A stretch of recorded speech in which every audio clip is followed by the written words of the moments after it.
Chapter 2500. Cooperate. She too frowned as he looked at the black-clothed man. There were a total of 12 people.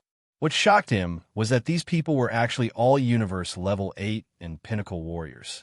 These people actually bumped into each other. It seemed like these people knew each other before they came. Otherwise, they wouldn't be dressed so neatly. I don't think there's anything we need to cooperate on. She too maintained his vigilance as he looked at these people. From his point of view, their arrival was simply too strange. What's more, with his strength, he really didn't think there was anything they needed to cooperate on. Don't be in a hurry to reject us. The youth squinted his eyes and smiled. Take a look at your virtual network. Don't worry, we won't attack you while you're in the virtual network. You should be very clear that if we wanted to kill you, you'd be dead by now. Silently looking at the person before him, she too entered the virtual network through his quantum computer. From his quantum computer, he could tell that his family's strength in the universe was very average. Very likely, he was the hope of his entire family. Otherwise, a great universe-level warrior using a quantum computer would be quite pitiful. Entering the virtual network, she too saw that he had received a mail from the Universe Union Bank. Respected user, hello. Congratulations on becoming a 5-star user. 5-star. Looking at this mail, she too was stunned for at least half a minute.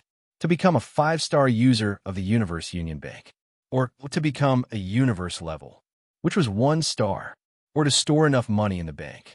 To become a 5-star user, one had to be at least a titled level of strength, or 100 million universe dollars. His current strength was only at the 1-star level. The possibility of him reaching the 5-star level was the latter. He hurriedly flipped to the next mail. It was a transfer of 500 million universe dollars. As long as he could deposit another 500 million, he could become a gold card of the Universe Union Bank. How is it? I wonder if you're satisfied with this meeting gift. The youth smiled as he looked at Shi-Tu. The shocked Shi-Tu slowly raised his head to look at the person before him. What do you mean by this? How did you find my information and transfer the money to me? You don't need to know that. The young man smiled and said, you just need to know that this money is my sincerity. You haven't said whether you're satisfied or not. Very satisfied. Shi-Tu's voice trembled as he answered. 500 million universe credits. What he had now, even the wealth of his entire family, might not be as much as he had. What do you need from me? Such a large sum of money made it difficult for Shi-Tu to calm down. However, he knew very well that it would not be easy to obtain this sum of money. It's very simple. The black-robed youth whispered in Shi-Tu's ear for a while. Not long after, Shi-Tu shook his head vigorously. That's impossible. How could I dare do such a thing? His sister is a venerable. My family will be destroyed. Do you think the Heaven and Earth Pavilion will let you go if you leave now? The black-clothed youth grinned. Moreover, you don't have to be too afraid. Actually, what I just said was very simple. It's not like we're asking you to kill him. We're just asking you to help us a little. If you can do it, we'll transfer another 5 billion universe credits to you. That's a total of 5 billion. I'll contact you to think about it. 5 billion is equivalent to 50 chaos cores. Many titled battle pet warriors aren't as rich as you are. Gulp. Shi-Tu gulped. Can you guarantee that my family? Shoo.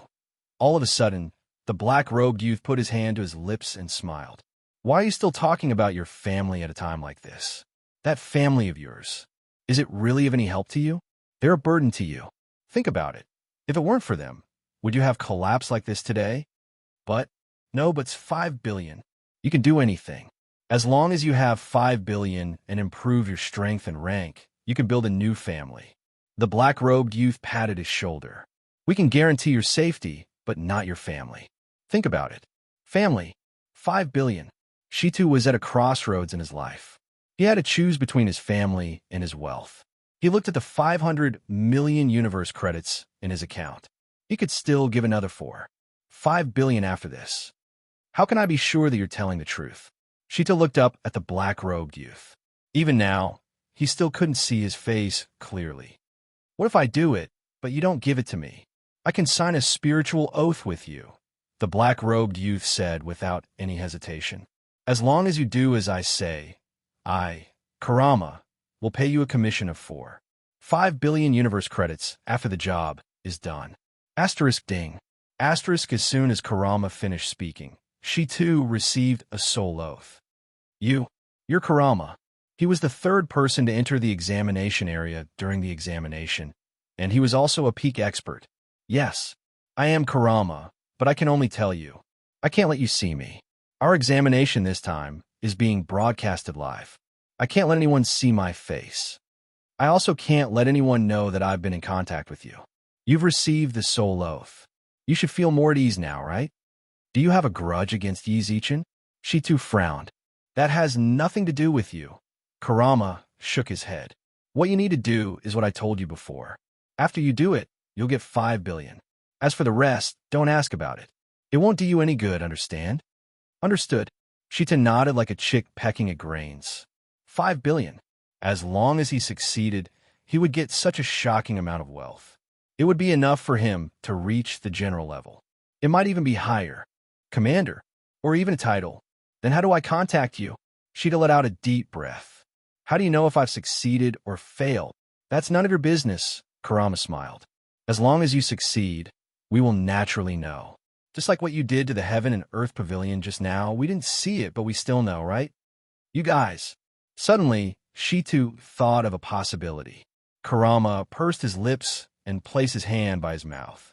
Chill. Don't think about those useless things. Do what you have to do. I'll wait for your good news. Chapter 25:01. Golden Desert. Cell phone terminal according to the map. Yi Zichin and company were currently in the northwest of the desert. There is human activity 13 kilometers northeast. There's also human activity 6 kilometers southwest. Amu operated and monitored the compass. They'd obtained this compass from a member of the Pavilion of Heaven and Earth. It was originally a tool they used to monitor the activities of other humans, but now it belonged to Yi Zichin's team. It had to be said, the surveillance compass was quite useful. With its existence, they could avoid other active humans and avoid some unnecessary conflicts. That way, they would be able to reach the supply box faster. After all, while there were quite a few adventuring teams in the Golden Desert, there were very few that had a complete team like Yi Zichin's. Strength affected the confidence of the team. Without absolute strength, even though they were also heading toward the supply box, their efficiency was very slow. They could only advance bit by bit. In Yi Zichin's team, before the other humans arrived, they could finish off the surrounding golden sand lizards, obtain supplies, and leave. Who's going to loot the chest this time? After dealing with the golden sand lizard, Yu Yu tilted her head and looked at Amu, Tiger Head, and Ling Xiaoer. As for her and Yi Zichin, forget it. Their hands were too black. Before this, they had already obtained more than a dozen supply boxes, all of which were looted by the two of them. After opening the boxes, there were only some basic pills and medicines for recovering cosmic energy, and the quantity was pitifully small. According to the price of pills outside the universe, the boxes they touched were all worth less than 1 million. Let me do it. Ling Xiao, who volunteered herself. She hurriedly ran to the box and opened it. Half a minute passed. Ling Xiao, who was opening the chest, did not say anything. Looks like it's getting dark again. Tiger Head and Amu shrugged their shoulders. In fact, they didn't really care about it. They were used to looting chests after a few times. What's inside? Yi Zichin asked. I think we're rich. Suddenly, Ling Xiao stuttered. Immediately, Hutu and Amu rushed forward. F***CK. Xiao, your hand is too lucky. Facing this scene, Yu and Yi Zichin glanced at each other, then walked up to the supply chest. They saw that it was still filled with quite a few regular supplies, but there were also a few of them. Berserk potion. Yu was stunned for a long time. Then, she made a grabbing motion in the air. The supplies and a fiery red glass tube of medicine fell into her hand. Bell, what is the berserk potion used for? Yi Zichin muttered in his mind. From the looks of it, they should all recognize the medicine and its value. Only Yi Zichin didn't know anything about it. Berserk potion is a special potion of the human race. The grade of the potion affects the potency of the potion, but even the lowest grade can double one's strength for 2 hours. After using it, you will be in a weakened state for 24 hours. It can be said that there are pros and cons. Yi Zichen raised his eyebrows. This medicine was definitely a divine medicine, an increase of more than 2 times. If used properly, it might even be able to save his life in a crisis. Rank 3 Berserk Potion. At that moment, Yu, who was holding the Berserk Potion, spoke up. The lowest user is at the universe level. Increases one's strength by about 26 times. Does anyone want to buy it? Big sister, you, don't you need it? Hutu asked. I'm a controller, so I don't have much need for Berserk Potions. This kind of potion is more suitable for warriors. You tilted her head and glanced at Hutu and Yu. You two are warriors. Who wants to buy it? Big sister, you. How could we possibly afford it? Yu smiled wryly.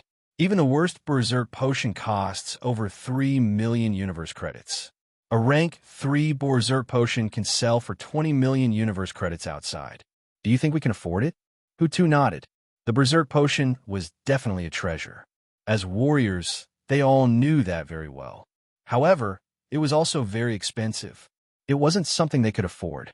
They also didn't expect the potion to be given to them for free. They had already made it very clear that if there was a need, they could buy it with money and split the money accordingly. If there wasn't, then they would split it as per normal. Then what about this potion? You shrugged. There's only one potion. We can't split it among the 5 of us. I'll buy it. At that moment, Yi Zichen squinted his eyes and smiled. How much is it? I'll buy it. You want to buy it? Aren't you a controller as well? You frowned. If you really want to buy it, then 20 million. According to the 43,111 split we agreed on, you just have to pay 14 million. The 43111 split was their split. You would be the main attacker, so she would get 40% of the supplies. Yi Zichen would be the support attacker, so he would get 30%. The others would get 10% each. Nobody had any problems with this split. Hutu and company even felt like they were taking advantage of the situation. Actually, that was the case. They didn't really need to do anything. All they had to do was wait for the supplies. Sure, give me your bank accounts. I'll transfer the money to you right now. 2 minutes later, after paying 14 million, Yi Zichen got the Berserk Potion as he wished. He was going to buy the potion no matter what. Ignoring the fact that the examination was filled with danger, even if he managed to get out safely, he had a portion of Berserk Potion on him for emergencies. Thank you, Yi Ji, Ling Xiao, and the others, who received the money, revealed joy in their eyes. In less than half a year, their income had already exceeded their total wealth. As expected, there was nothing wrong with following Brother Yi and Sister Yu. On the other hand, Yu's expression remained the same. As a descendant of a large family, a few million universe dollars was nothing to make a fuss about. Are we going to the next supply box? After receiving the money, Tigerhead and the others were even more motivated. Xiao is really lucky to be able to loot the next supply box. Hee. Ling Xiao scratched her head shyly. Before she could speak, Yu suddenly frowned. Someone is coming towards them. 2 kilometers to go. 1 kilometer. How many? Yi Zichen and Yu shrugged nonchalantly. Yu glanced at his compass. It's just one person, but he's followed by over 100, no, close to 1,000 golden sand lizards. What? Immediately, everyone in the group was shocked. Chapter 2502. Brother Yi, Sister Yu, what should we do? What else can I do? Run. Yi Zichen didn't even think, and immediately flew out of the desert on his sword. Thousands of golden sand lizards. Even if they were at the star state, they would still have a hard time dealing with them. In such a situation, if he didn't run away, would he still be staying here for the new year? You use a sword. When you saw the sword beneath Yi Zichen's feet, she froze. I can't. Aren't you a controller? Can't controllers use swords? Yi Zichen tilted his head, his eyes filled with bewilderment. Don't all controllers use staffs? You frowned. Is that so? Yi Zichen didn't pursue the matter too much with Yu. What weapon to use was a personal preference. It didn't seem like there were any special rules in the universe that said controllers had to use staffs or martial artists had to use swords. I have a feeling that you are very familiar with someone I know. Hell, what a coincidence, I feel the same way. Yi Zichen squinted his eyes at the veiled you. Tell me the truth. Are you Baiyu? You are the future. Baiyu nearly screamed. Yi Zichen quickly covered her mouth with his hand. Don't make a ruckus. I didn't think you were talkative in the game. Why are you so talkative outside? You really are the future, exclaimed Baiyu. How could it be fake? Yi Zichen tilted his head and glanced at her. Did you not know from the start? I thought you already investigated me. I was afraid you would be unhappy, so I didn't dare to investigate, said Baiyu. Huh. Then I really have to thank you for your respect for me. Yi Zichen couldn't help but smile when he saw Baiyu turn around. Let's not talk about that. We'll talk about the rest later. I have a lot of things to ask you as well. Can we run first? All right. After confirming that Yi Zichen was the future, Baiyu's face turned bright red. She really didn't expect to think that he would meet him here. Was this the fate that Hua Jinro always talked about?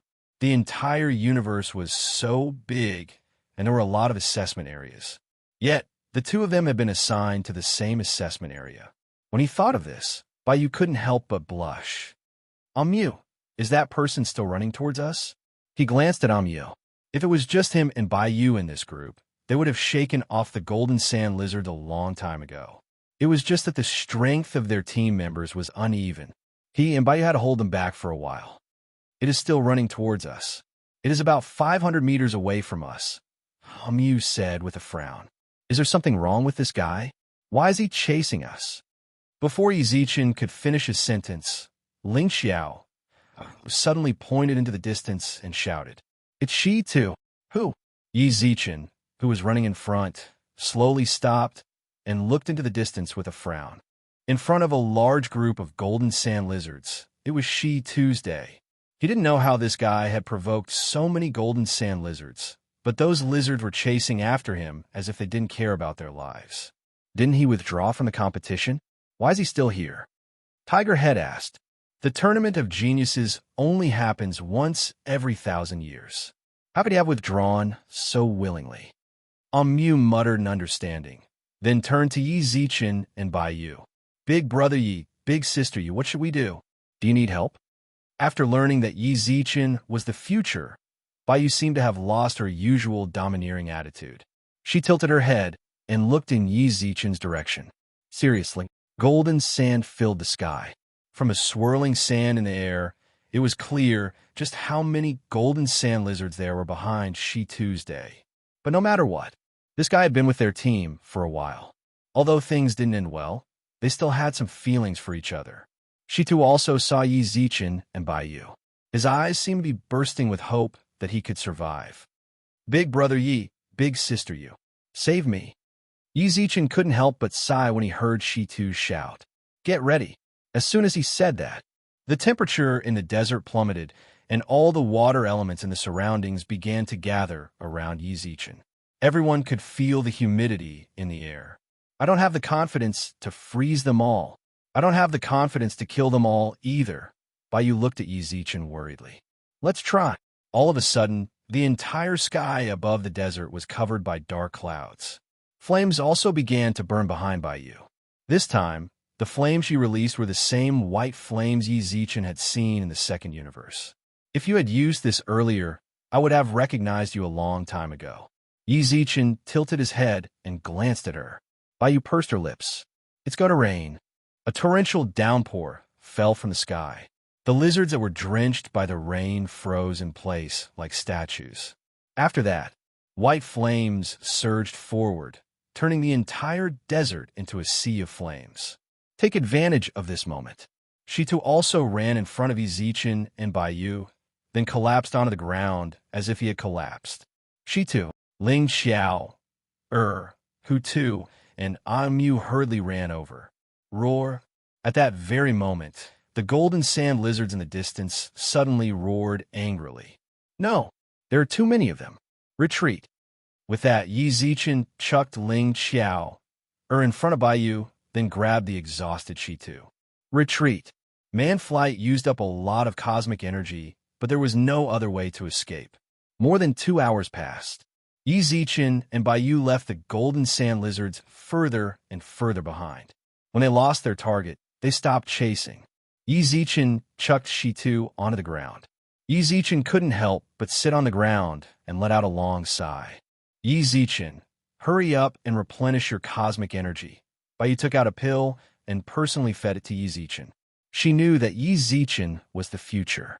Baiyu's attitude towards Yi Zichen had completely changed. Little did she know, Ling Xiao, and Baiyu were completely dumbfounded. Big brother Yi and big sister Yu. She too, who was on the verge of collapse, watched in shock as Baiyu personally fed Yi Zichen a pill. What happened recently? When did they become so close? We don't know either. Mu and company also shook their heads. Yi Zichen raised his hand and slapped Shitu's head. Why are you so nosy? Didn't I tell you to back out of the competition? Why didn't you back out? You even provoked so many lizards. If you didn't run into us, you might already be dead. She too, who was slapped, hurriedly turned around. Big brother Yi, big sister Yu, I know I was wrong. Can you let me rejoin the team? Chapter 25:03. Shitu's eyes were pleading as he sat on the sand. When they saw his pitiful expression, Ling, Xiao, and the others couldn't bear to see him like this. They all knew how dangerous the Golden Desert was. If it weren't for Big Brother Yi and Big Sister Yu, they might not even be able to survive on a single planet. Even so, it didn't say anything. They knew very well that they were only able to stay here because of Big Brother Yi and Big Sister Yu's care. If they spoke up for Shi too, then that would be too much. The decision was in Yi Zichen's hands. I told you to quit, but you didn't. Now I want to come back. Yi Zichen tilted his head. Aren't you afraid of the heaven and earth pavilion causing trouble for you? I am. Shitu bit his lips. Everyone's expressions changed.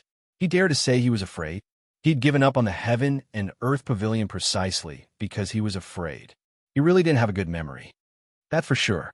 To me, the heaven and earth pavilion is a colossal existence. But I've come to understand that fear in my heart isn't shameful. It only helps me understand reality better. There's a huge gap between me and the heaven and earth pavilion, but that doesn't mean I can't face them. This knockout round is also an opportunity for me. An opportunity to become stronger. Shitu clenched his fists, and his gaze turned vicious. Even if I quit now, the heaven and earth pavilion will still cause trouble for me. Instead of quitting just like that, I might as well stay here and fight. As long as I advance, not even the heaven and earth pavilion will dare to touch me. You want to become enemies with the heaven and earth pavilion? Yi Zichen tilted his head. No. Shitu shook his head. I want to become enemies with all the competitors here. It's not that I want to. It's just that the moment we entered this place, everything was decided. Shitu's eyes flashed with fire. Baiyu frowned and looked at him for a long time without saying anything. Yi Zichen nodded in satisfaction. Wasn't it right to think that way from the start? I only realized it later. Shitu scratched his head. Shitu scratched his head. I hope it's not too late. Brother Yi, sister Yu, can you let me come back? Of course. Yi Zichen didn't hesitate at all. Shitu's eyes instantly lit up. Thank you, Brother Yi. Thank you, sister Yu. Tiger Head and the others also rushed forward and hugged Shitu's day. The entire team returned to how it was at the beginning. In order to escape from the golden sand lizard, Shitu had used up too much energy from the universe. Yi Zichen also gave him a pill to replenish his energy. He rested for half a day. Thus, the team set off towards a new supply box. Shitu and company walked in front, while Yi Zichen and Baiyu followed behind. Why did you let him come back? Baiyu frowned and looked at Shitu with an unfriendly gaze. I feel like there's a problem with him coming back this time. Why? I don't know. It's just a woman's intuition. Baiyu said, plus, don't you think his transformation is a bit too ridiculous? How could someone who's a coward to his bones suddenly become like this? Also, the direction he fled in. You think it's too coincidental? Yi Zichen raised his eyebrows. That's right. It really is too coincidental.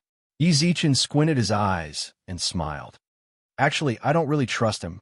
It's just like you said, he's changed too much. It's hard to believe it's real. Of course, I'm not saying it's impossible. Sometimes a person matures in the blink of an eye.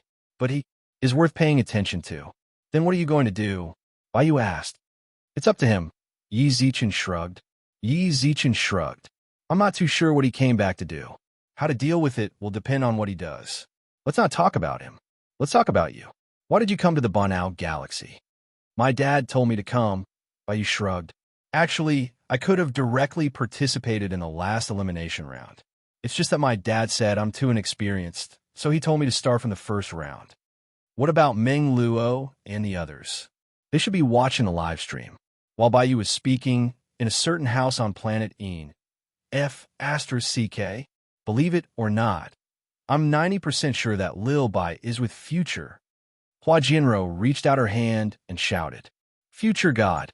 Meng Luo and the Flame Rat were both stunned. How did you know? You guys should know your big sister by well. If it was someone she doesn't know, do you think she would be so intimate with him? Hua Jinro raised her eyebrows. Also, even if it's someone she knows, she's extremely cold towards them. The only person she's warm towards is her dad and Future. You should know very well about the Flame Rat. Even if it was you, she would never get so close to you. That's true. The Flame Rat was momentarily stunned. Our Lil Bai and Future really do have an unbreakable bond. Hua Jinro giggled as she watched the video. Hua Jinro giggled as she looked at the image in the video. She nodded her head in satisfaction. I think these two have a chance. Meng Luo, you're done for. Your future brother might be stolen by Baiyu. Don't worry, my dad has a few wives. Hua Jinro paused, then patted Meng Luo's head. Do you know that it's dangerous to think like that? Next time I see your dad, I'll have to talk to him about this. Unbeknownst to them, at this moment on Blue River Planet, Xia Kiki pursed her lips and frowned at the situation on the screen. Susu, look at him. He's messing around again. He's already a father, yet he's still like this. I'm going to die from anger. Just wait and see how I'll deal with him when he comes back. Can you bear to? Lu Jing muttered. Why wouldn't I? Xia Kiki frowned. Not really. Su Yin smiled. They're just in a team. They're both at the peak of the universe. In order to survive, they have to communicate. I don't think so. Lu Jing pouted. I think so too. Li Jiai nodded. We need to give him some space. Su Yin was still as gentle as ever. All right, big sister Yume went out for a long time. Why isn't she back yet? I don't know. The great sage and Yang Jian went out too. Xia Kiki looked at where the great sage and Yang Jian used to be. Strange, where did they go? Before Xia Kiki could finish speaking, suddenly, Yang Jian ran back into the room with a serious expression on his face. Seeing his expression, everyone furrowed their brows. What's wrong? Then, they saw Yang Jian let out a breath. The Milky Way galaxy has been attacked. Chapter 2504. What did you say? All of a sudden, everyone in the living room stood up from their seats. The Milky Way galaxy was attacked? How is that possible? Isn't our galaxy very well hidden? Where's Her Majesty? Su Yin frowned. The Milky Way galaxy won't be in danger if she's here. I already went to look for her. Yang Jian's eyes were filled with disappointment. I didn't find her. Her Majesty isn't in the castle. Could it be that she felt bored staying in the castle all the time, so she went out for a walk? Xia Kiki asked. There's no sign of her in this life planet. The Milky Way galaxy was attacked. The first person Yang Jian thought of was Her Majesty, because Yi Zichen had told him more than once. She was a major power in the universe. With her around, the Milky Way galaxy would definitely be safe. Even before the competition, Yi Zichen had reminded Yang Jian multiple times to keep in close contact with the Milky Way galaxy and to inform Her Majesty immediately if there were any problems. That's what he did. The Milky Way galaxy's intelligence agents were stationed outside the dark spot in the Milky Way galaxy. They would enter the Milky Way galaxy every 3 days to check on the situation, then come out and inform Yang Jian through the virtual network. Not long ago, he suddenly received news that the Milky Way galaxy was attacked. The first thing he thought of was to find Her Majesty, but she didn't exist in the Blue River Star. How could this be? Xia Kiki frowned. The monkey, Yume, and the others have already returned in a spaceship. Yang Jian frowned.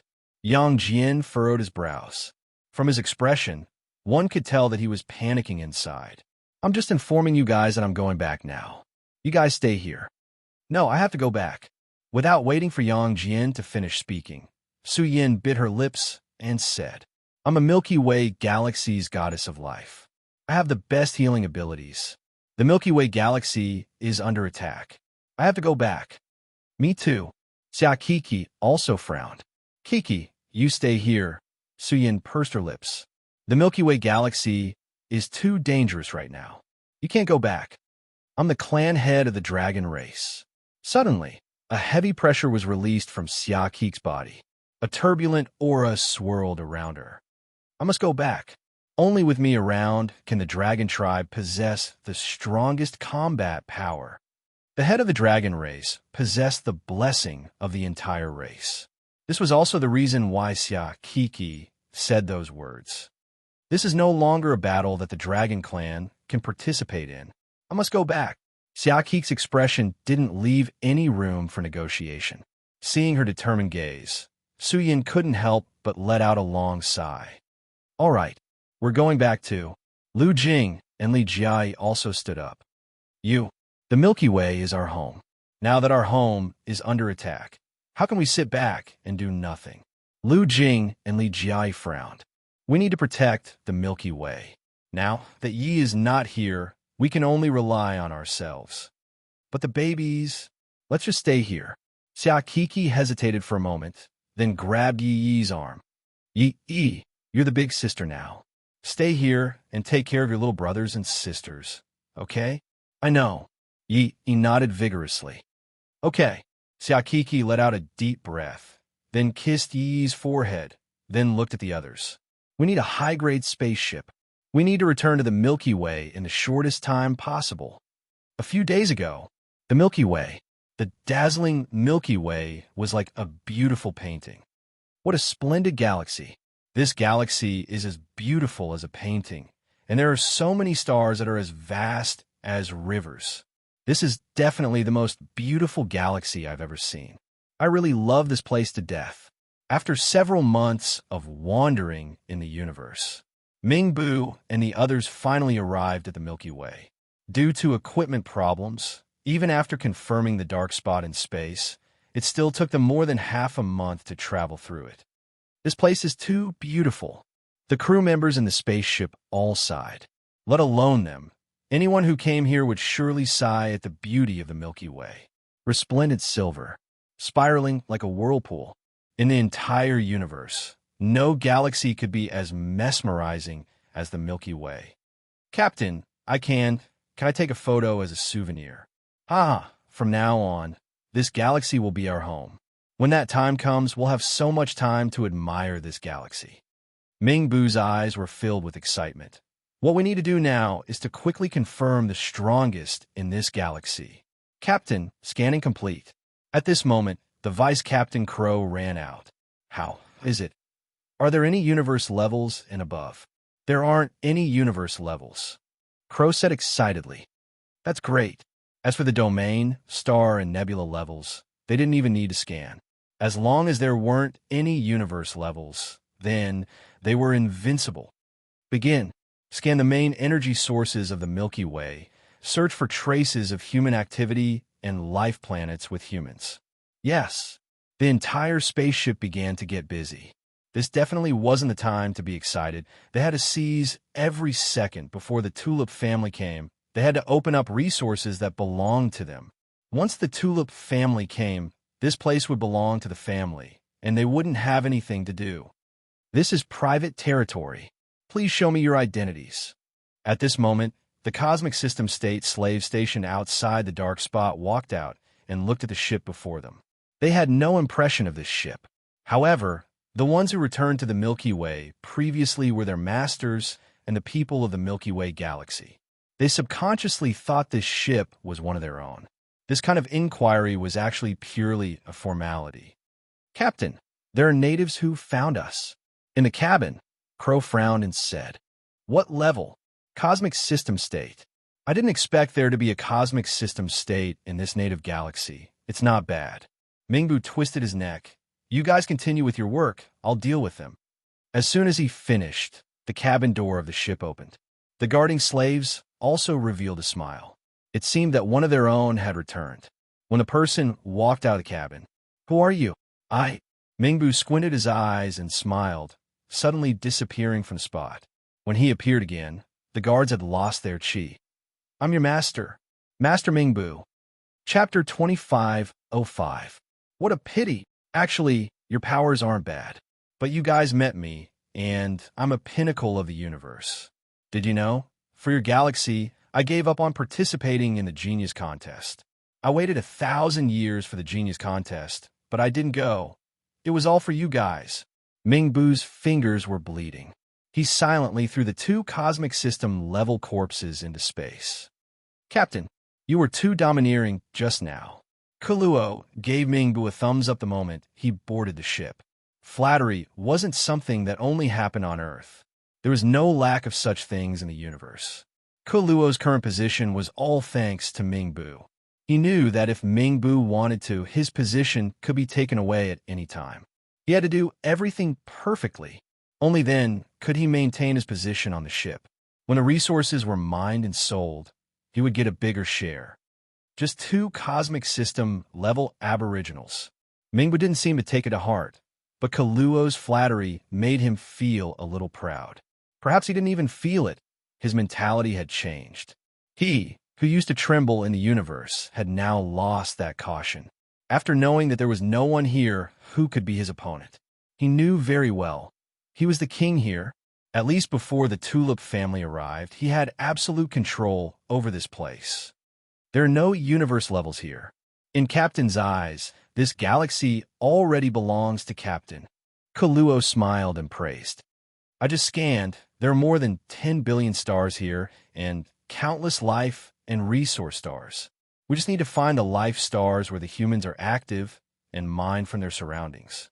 Otherwise, it would take a lot of time for our ship to fly," Kaluo suggested. "Sure," Mingbu nodded. In some matters, Kilo's thoughts were much more comprehensive than his own. Mingbu sat in his seat, looking at the vast galaxy outside. He really felt like he was the master of this place.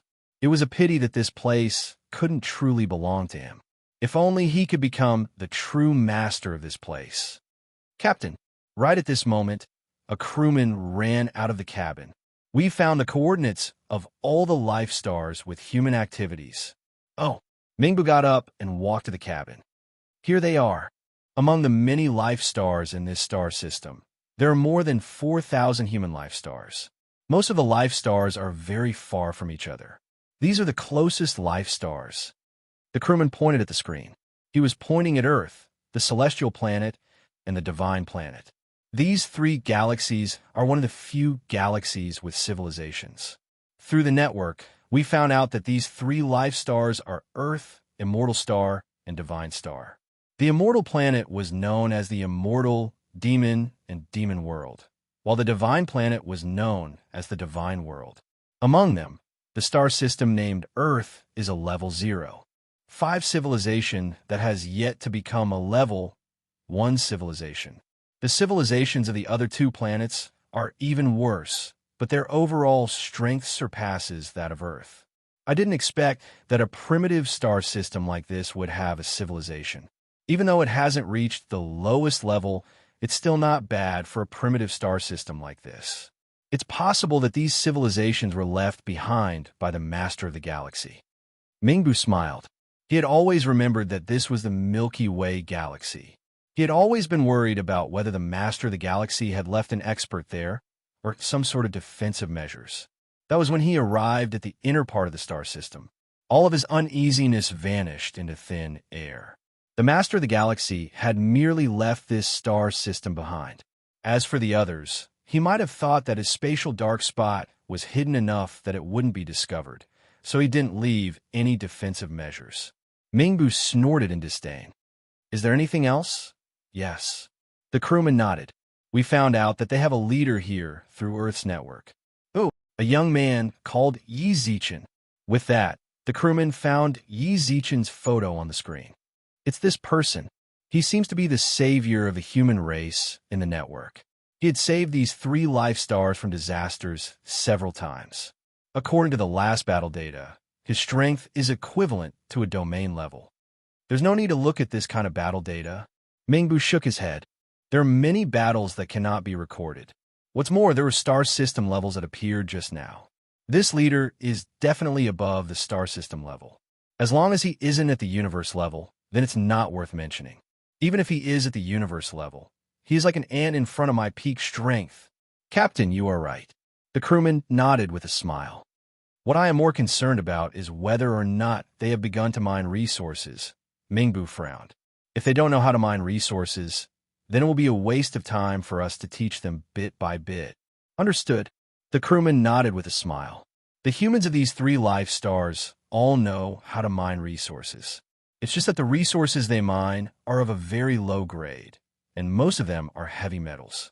I think it's because their technology level is not high enough, and their civilization level is not high enough, so they don't know what's good for them.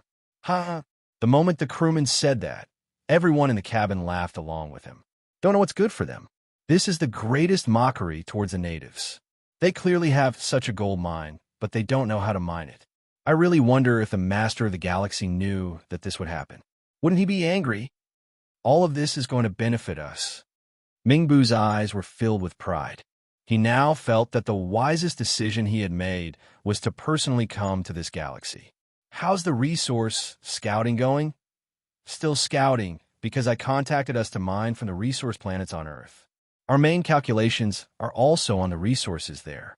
According to the results of the target's calculations, the highest grade of energy that can be identified is 8J grade metal, which is equivalent to a marquee grade metal. It's just that it's a little difficult to mine the upper leaves. We can mine some low-grade metals and sell them to buy high-grade tools to continue mining. Good. Mingbu's eyes were filled with joy. This really was a huge treasure trove. As for how much wealth they could obtain, that would depend on their efficiency. Let's start heading towards Earth. Let's not waste any more time. Calculate along the way. Kaluo, start contacting the planets that are in need of resources during the war. I can't wait to see this kingdom that will belong to me. Chapter 2506. At the entrance of the dojo stood a black-robed young man with a cigarette in his mouth, a warm smile on his face as he looked up at the sky. Curator, this is the name list for this month's martial arts students. A graceful woman walked down from the 2nd floor of the dojo. Her long hair flowed like a waterfall, and her loose robes couldn't hide her exquisite figure. The man looked at the woman in front of him with a smile. From his brows, one could see the deep love in his eyes. Here, like a magic trick, a rose suddenly appeared in the man's hand. On Earth right now, there weren't enough places for humans to live, and there were even fewer places for growing flowers. Roses, they were luxurious goods. Curator, our beautiful Shui Ayue, would you be willing to accept this rose of mine? The man squinted his eyes and smiled. Curator, what are you doing? Shui Ayue's eyes flashed with displeasure. We're still working in the dojo. Please be mindful of your status, all right? You don't want it? The man's eyes flashed with disappointment. I purposely went to the immortal, demon, and demon realms to pluck this rose from the heavenly palaces by Hua Fairy. It's very rare. Wu Di, Shui Ayue, seem to be really angry. What are you doing? Are you worthy of your teacher and mistress's trust in you by being so frivolous? They left you in charge of the dojo so that you can lead the humans of Earth to greater heights. They didn't want you to just sit here and do nothing. That's right, that's right. Wu Di smiled bitterly. Then why aren't you putting away your rose? Give it to me after work. Right now, you have to review the name list. Isn't it better to leave it to someone else? Wu Di frowned. Wu Di, hey, curator, vice curator, why are you still here? Isn't today your wedding day? At this time, a staff member walked out of the dojo. Just leave the matters of the dojo to us. Remerge, Shui Ayue froze in place. Aren't I here to pick up the bride? Wu Di shrugged helplessly. Unfortunately, my bride seems to have forgotten that today is our wedding day.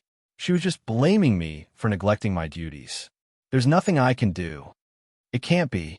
The staff member was stunned. Wu Di, is today our wedding day? Shui Ayue bit her lip. Sorry, I forgot. I knew you would forget. Wu Di patted her head lovingly, then put the rose back in her hand. You can take it now, right? Yes. Shui Ayue smiled sweetly and took the rose in her hand. Her face was full of shyness.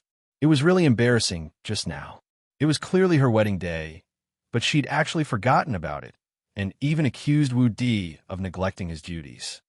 Then, my most precious Madam Shui Ayue, I wonder if you can follow me to the auditorium now? Many guests are waiting. If we don't go now, things might be a little difficult to deal with. Wu Di shrugged with a smile. Quick, let's go, let's go. With that, Wu Di pulled Shui Ayue into his arms. He transformed into a blur, then appeared in the auditorium. Ha, sorry I'm late.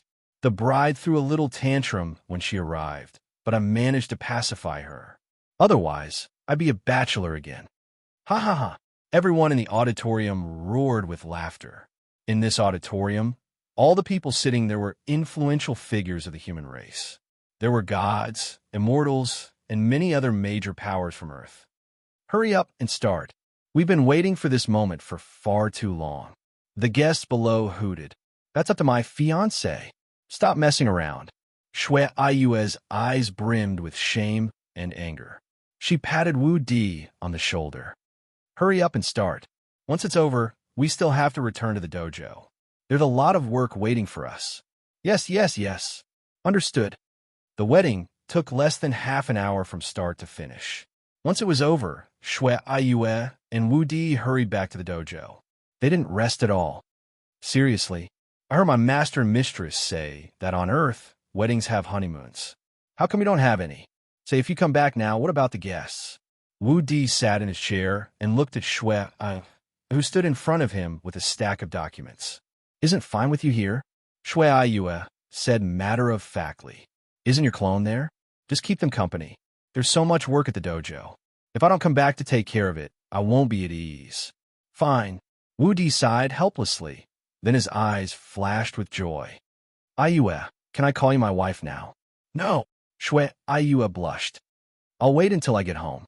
It's working time right now. Just call me husband, begged Wu Di. Hubby. He. When he heard this, Wu Di grinned foolishly like the village chief's foolish son. Then, he seemed to be brimming with energy. Work early and get off early. After work, I'll have a family too. Idiot. Shui Ayue pouted. Then, she saw that Wu Di, who'd just recovered, looked a little lonely. What's wrong? I miss my master. Wu Di sighed. If only my master was here. My biggest dream is to have him hold my wedding.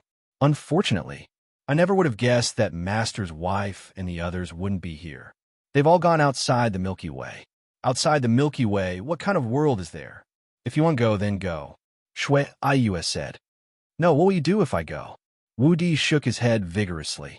It's better if I stay here. No matter what, Earth needs experts to protect it. In other words, it needs me. You, Shui Ayue pursed her lips. You're far too lacking compared to Grandmaster. He's an expert, while you're just a small fry.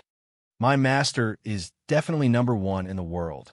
Wu Di raised his head proudly. Right now, I'm the strongest on Earth. I'm Earth's protector. If Earth is in danger, I'll be the first to step forward. I'm really afraid that when an enemy really does come, you'll be scared into running away like a rat, said Shui Ayue. Impossible. Wu Di patted his chest and vowed. I will protect Earth. Good. Shui Ayue smiled and placed the documents on the table. Then I'll have to trouble our protector to take care of these documents. All right? I didn't ask. At that moment, Wu Di's smile suddenly froze. He glanced out the window. Then, he transformed into a streak of light and left the dojo. Chapter 25:07. Earth. Above the sea, on the vast and boundless sea, a silver-white spaceship hovered above the sea. Captain, we're here. This is Earth. Kaluo opened the cabin door. The crew of the spaceship walked out, stepping on the void and looking at this life star shrouded in azure blue. It's a good environment for humans to live in. There was a smile in Ming Bu's eyes, but there was also a hint of shock and jealousy hidden under his smile. He was shocked because, in his memory, He couldn't find another life star that was more suitable for humans to live in than this one. He was worthy of being the master of the galaxy. Even though his galaxy had been destroyed, he could still leave such a good environment for the budding humans of the galaxy. He was jealous because this place didn't belong to him. Don't be fooled by how he addressed the galaxy, calling it a native. In fact, he was also a human from a primitive galaxy. His life star's environment was so harsh that no one wanted to live there, even if it was just for 1 month. Every year, due to the harsh environment, tens of millions of newborn humans would die on a life star. If they were from that life star, if they could survive in such an environment, they wouldn't have lost so many of their fellows. When he got out of that life star, he swore that he would be outstanding and earn enough money to modify the life star he lived in. However, when he came to the universe, he realized it. How naive he was. Gradually, he forgot his original intention. Thinking about it, it had been thousands of years since he went back. He didn't know what had happened to that life star. Captain, Kaluo patted Ming Bu's shoulder, waking him up from his daze. Ah, what's wrong? What should we do now? Kaluo asked. How do we let them know we're here? Just now, we hacked into the information network here and learned that there are leaders here. Should we capture them? Leaders? Ming Bu frowned. Yes, it seems like they are the highest leaders of the human race on this planet. Each leader manages an area. No need to be so troublesome. Ming Bu smiled and shook his head. Then, a ferocious light flashed in his eyes. We're not guests here. We're here to rule this place. Rule. The most important thing is to show off our strength. Destroy. Make the people here despair. Make them... Who are you? At this time, Wu Di flew over from a distance. He pointed at Ming Bu. What planet are you from? Why did you enter illegally? Star level. Ming Bu glanced at Wu Di and saw through his strength. Releasing the sole consciousness of the universe, Ming Bu knew the general competence of this life star in just a blink. Are you the ruler of this life star? Who the hell are you? When he heard Ming Bu's words, Wu Di's expression grew serious. We are the ones who have come to rule over you. You can call me Master. A dignified pressure enveloped Wu Di. He lifted his finger slightly. Before Wu Di could even react, he felt a fierce force slam into his body. He shot backwards like a rocket. The powerful impact. Wu Di's clothes began to shred, and he felt as if his bones were about to be pulverized in a powder. He spat out a mouthful of blood. Boom! Wu Di plummeted like a comet onto an island. Cosmic energy blasted out of him, creating a 1,000-meter-deep crater in the ground. The shockwave covered half the island. It shook the heavens, so that half of the earth could hear it clearly. What's that sound? What just happened? What the hell happened? Countless humans on Earth panicked. Little did they know that they were lucky. In places that were relatively close, the humans there couldn't withstand the sound waves at all, and were directly killed by the deafening roar. Invaders. The slaves guarding Earth also put down everything they were doing and rushed towards the sea. Invaders. Leave. This isn't a place for you to be presumptuous. Before the slave could finish his sentence, a silver light pierced through his brain. His head exploded into a bloody mist, and he fell into the sea. The moment he fell, countless beasts in the sea fought to tear him apart. In less than 10 seconds, he was devoured. Universe level. My God, it's a universe level invader.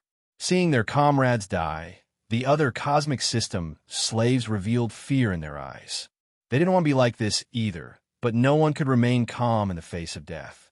They were slaves, yes, but they didn't want to die. A universe-level being was far beyond what they could handle. More importantly, this universe level before him wasn't even a beginner universe level. From that finger, one could tell that he was a pinnacle universe level warrior. Even the slaves here wouldn't be able to harm even a finger if they risked their lives to kill him. You have some knowledge. Ming Bu's eyes were filled with disdain. I just realized you're slaves. Invader, another cosmic system level stood out. I advise you to leave this life planet. Our master is extremely powerful. If you trample on his home, he definitely won't let you go. Ha ha! You sure are an interesting slave. Ming Bu tilted his head and glanced at him. Just how powerful is your master? Tell me, if he's so powerful, why does he leave behind small fish like you? If he's so powerful, why doesn't he leave behind a few generals or titled warriors? Please leave. The slave was still yelling righteously. Don't cause trouble on this life planet. I'm reminding you, I don't know who you are, but this galaxy has many resources and energy sources. You can go and mine them, but don't harm the humans on this planet. What? Mingbu placed his hand on his ear. Did you just ask me to mine the resources here? Yes. Why? Your master is so powerful, and you want me to mine your resources? That's too funny. Mingbu squinted his eyes, his face sunk. Even his voice was gloomy. Plus, I need slaves to mine. Without slaves, how can I mine, right? Chapter 25:08. I'm looking out for you. If you face our master, then only death awaits you. If you don't harm the humans here, then our master might still let. Before he could finish, Mingbu grabbed the slave in front of him. I am your master. You're not. The slave's eyes were filled with rage, and he glared fiercely at Mingbu. You're a despicable invader. You're the vermin of the universe. Without people like you, the universe would be peaceful. Slaves hated invaders like this the most. If it weren't for these people, they wouldn't have become slaves. It was these despicable invaders. They'd been labeled as slaves for the rest of their lives. Fortunately, they'd met Yi Zichen. This master was different from the previous masters. He seemed to be very easygoing with the slaves. Master even said that he could return them their freedom in the future. Regardless of whether this was true or not, he was willing to believe it. He also firmly believed that their master was special. Is that so? If you don't think I'm your master, then die. Mingbu crushed the slave's head in his hand. Seeing this, the fear in the slave's eyes grew even stronger. Who else thinks that I'm not your master? Die, despicable invaders. Suddenly, several of the slaves' bodies began to swell. They knew that they couldn't win against a peak expert in the universe with their strength alone, so they decided to use their last bit of strength to self-destruct. You still want to self-destruct in front of me? Mingbu stretched out her palm, and the obscure laws of the universe fell on the bodies of those who wanted to blow themselves up like chains. Just as they were about to self-destruct, they were instantly sealed. Mingbu hooked his finger at them, and they all walked in front of him. What foolish thoughts! Self-destruct. Do you really think you can self-destruct in front of a universe-level expert who has grasped the laws of the universe? Tui. The slave spat on Mingbu's face. It seems like I've been too merciful by letting you die so easily. Mingbu sealed the slave's cosmic energy, then tossed them into the ocean. The ferocious beasts in the sea bit them hard. They all stared at Mingbu.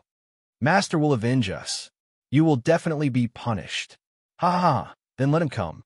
Mingbu's face was filled with arrogance, and he immediately looked at the few unmoving slaves. Who did you say is your master?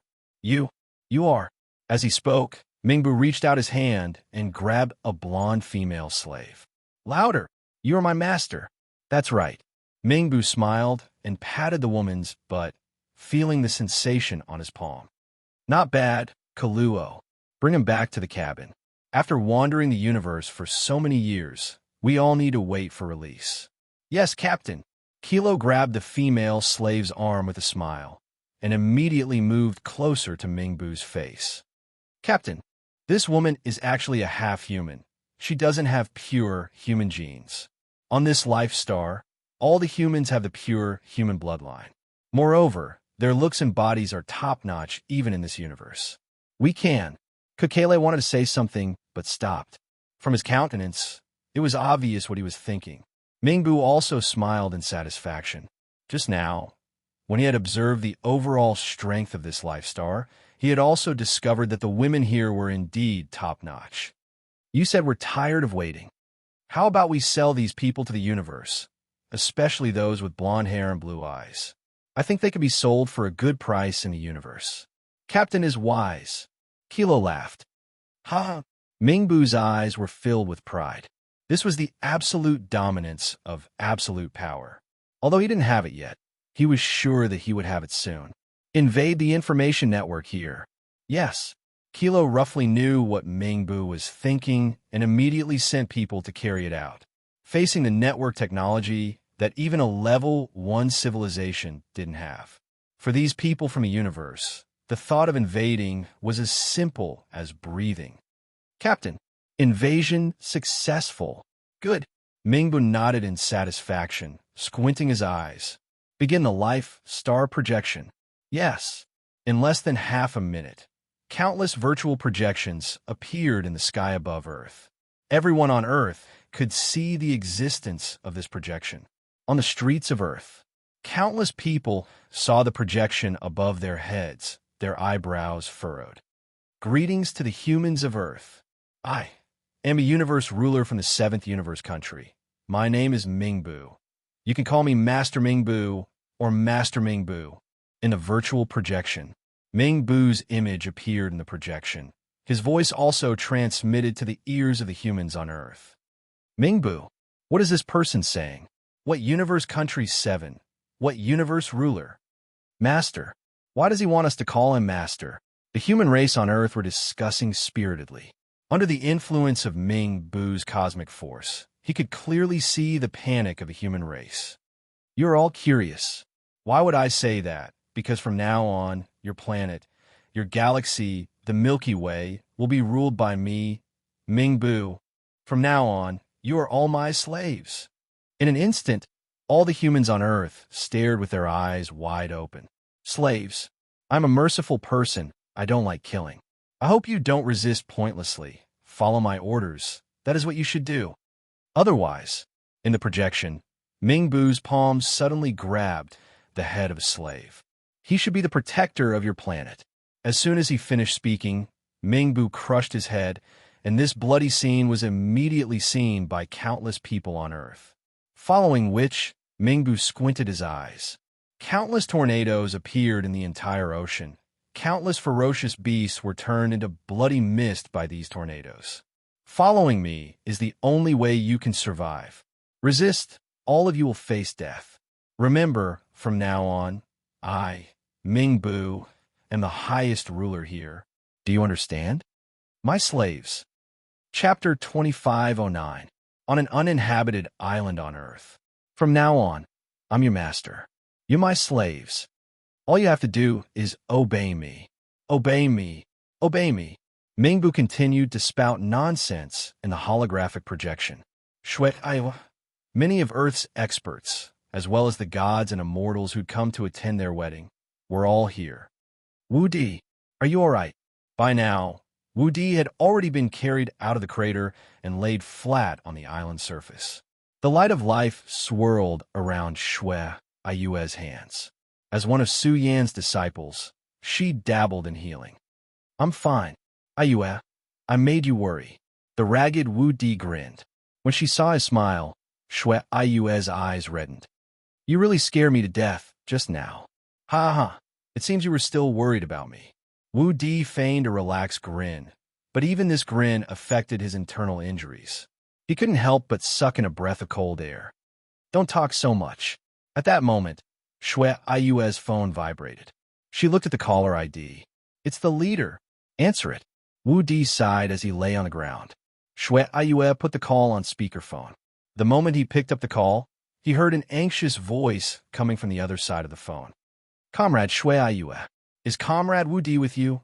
Ah, if you wanted to talk to me, you could have just called my phone. Why did you have to call my wife? Wu Di grinned. I've already called you over 10 times. When he heard this, Wu Di patted his pocket. Only then did he remember that his phone had been pulverized by the attack just now. Fine. Wu Di, we want to know what's going on right now. The person on the other end of the line said solemnly. The leaders of the 6 nations and people from 42 survival bases have all gathered here. The entire world is in a state of panic. Just who is this Mingbu? When Mingbu was mentioned, Wu Di's smile gradually faded. Wait a moment. I'll go find you. Wait a moment. I'll go find you. With that, Wu Di reached out and grabbed Shui Ayue's hand. I'm almost done. We need to meet the leaders now. Wu Di slowly sat up, then sighed in annoyance. I originally wanted to go on a honeymoon with you. In truth, I've already thought of a honeymoon route. It seems I'll have to push it all back. Six Nations alliance building. By the time Wu Di arrived, it was already packed with people. Everyone had a grave expression on their faces. Some were clenching their fists, some were looking out the window, and some were smoking one cigarette after another. Everyone, Mr. Wu Di. The instant they saw Wu Di, everyone stood up. They all looked like they had many questions to ask. Wu Di knew this very well. If they opened their mouths, the whole room would be in chaos. Sorry, I need to seal your language abilities for a while.